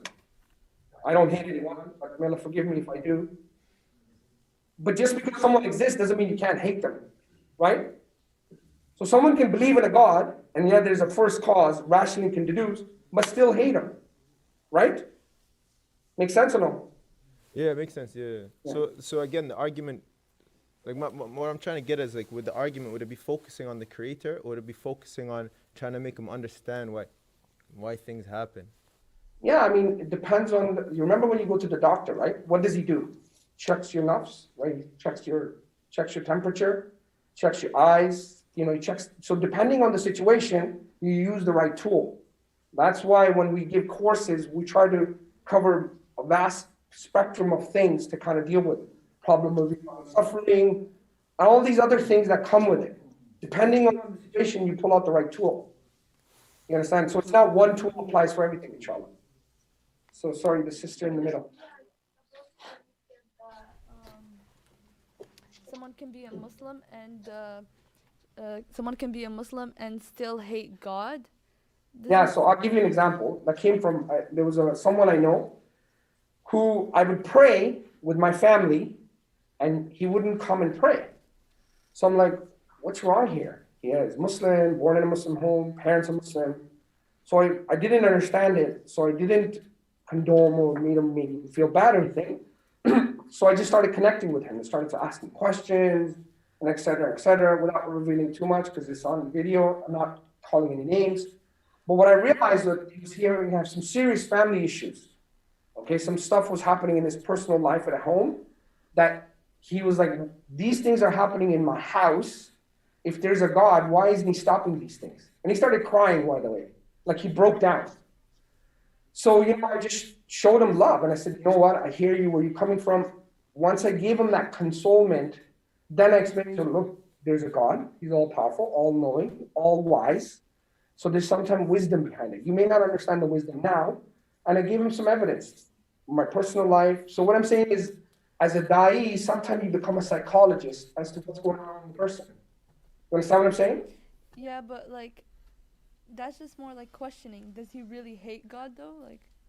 Yeah, I mean, God will not guide you if you hate him, obviously. But what you want to do is you want to clear up their misconceptions.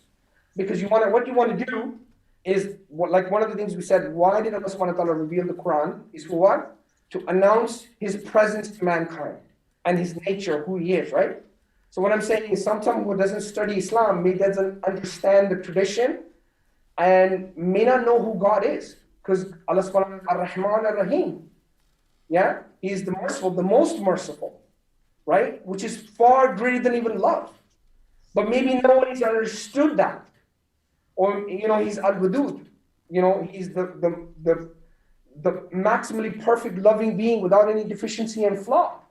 Sometimes in our tradition, we don't see a lot of love. Like I come from India, Pakistan. I remember, the parents, they don't hold your kids. The father won't hold your son because it's not a manly thing. So sometimes that nurturing, as you know, the Prophet was very loving, right? We see the role model in him. But sometimes our culture supersedes our tradition. Right? I mean, our religion, right? So that's why I always go back to the religion, not the tradition. Make sense or no? Yeah. Does that? Okay. Yeah, it makes more sense. Sure. Yes. You have to go to Salah, but yes, go ahead. What do we usually sacrifice? We sacrifice the small thing for the big thing, no? Yeah. If I have, for example, something I made it at home, will I sacrifice my son for the thing that I made? I can make another. Isn't it? So how can I sacrifice my son for table or for chair I did it myself? Yeah. That's logically not accepted. So how can Allah subhanahu wa ta'ala sacrifice his son for something he can create it with kun? That's not acceptable. I hear you. But remember something, Sheikh. Some people are emotional. Okay? I was listening to one Sheikh the other night. It was so phenomenal. He said that someone who starts smoking, yeah, this is a very pertinent question. Someone who smokes a cigarette every day, he knows on the box of cigarette, it says you're going to get cancer, yes? Yeah. He knows, rationally he knows, but he still smokes. Why? He knows this is going to cause him cancer, you're going to die, but he smokes. Yeah, I'm done. The reason why is because he didn't smoke because of rationality. He smoked because of emotionality. He's emotional. I understand that. So when someone is emotional, you have to deal with them emotionally. But there is a logic for that, Yeah, but logic only goes somewhere. I can't sacrifice my son for a table. I understand, but logic, a lot of people do a lot of things, but logic can only lead. Assalamu alaikum. Another point was. Assalamu alaikum. So we'll just stop for now and we'll come back after Salah, inshallah. Jazakum Allahu khairan. But see, remember, emotional. You have to have the emotion. Understand. Yeah, inshallah. Thank you.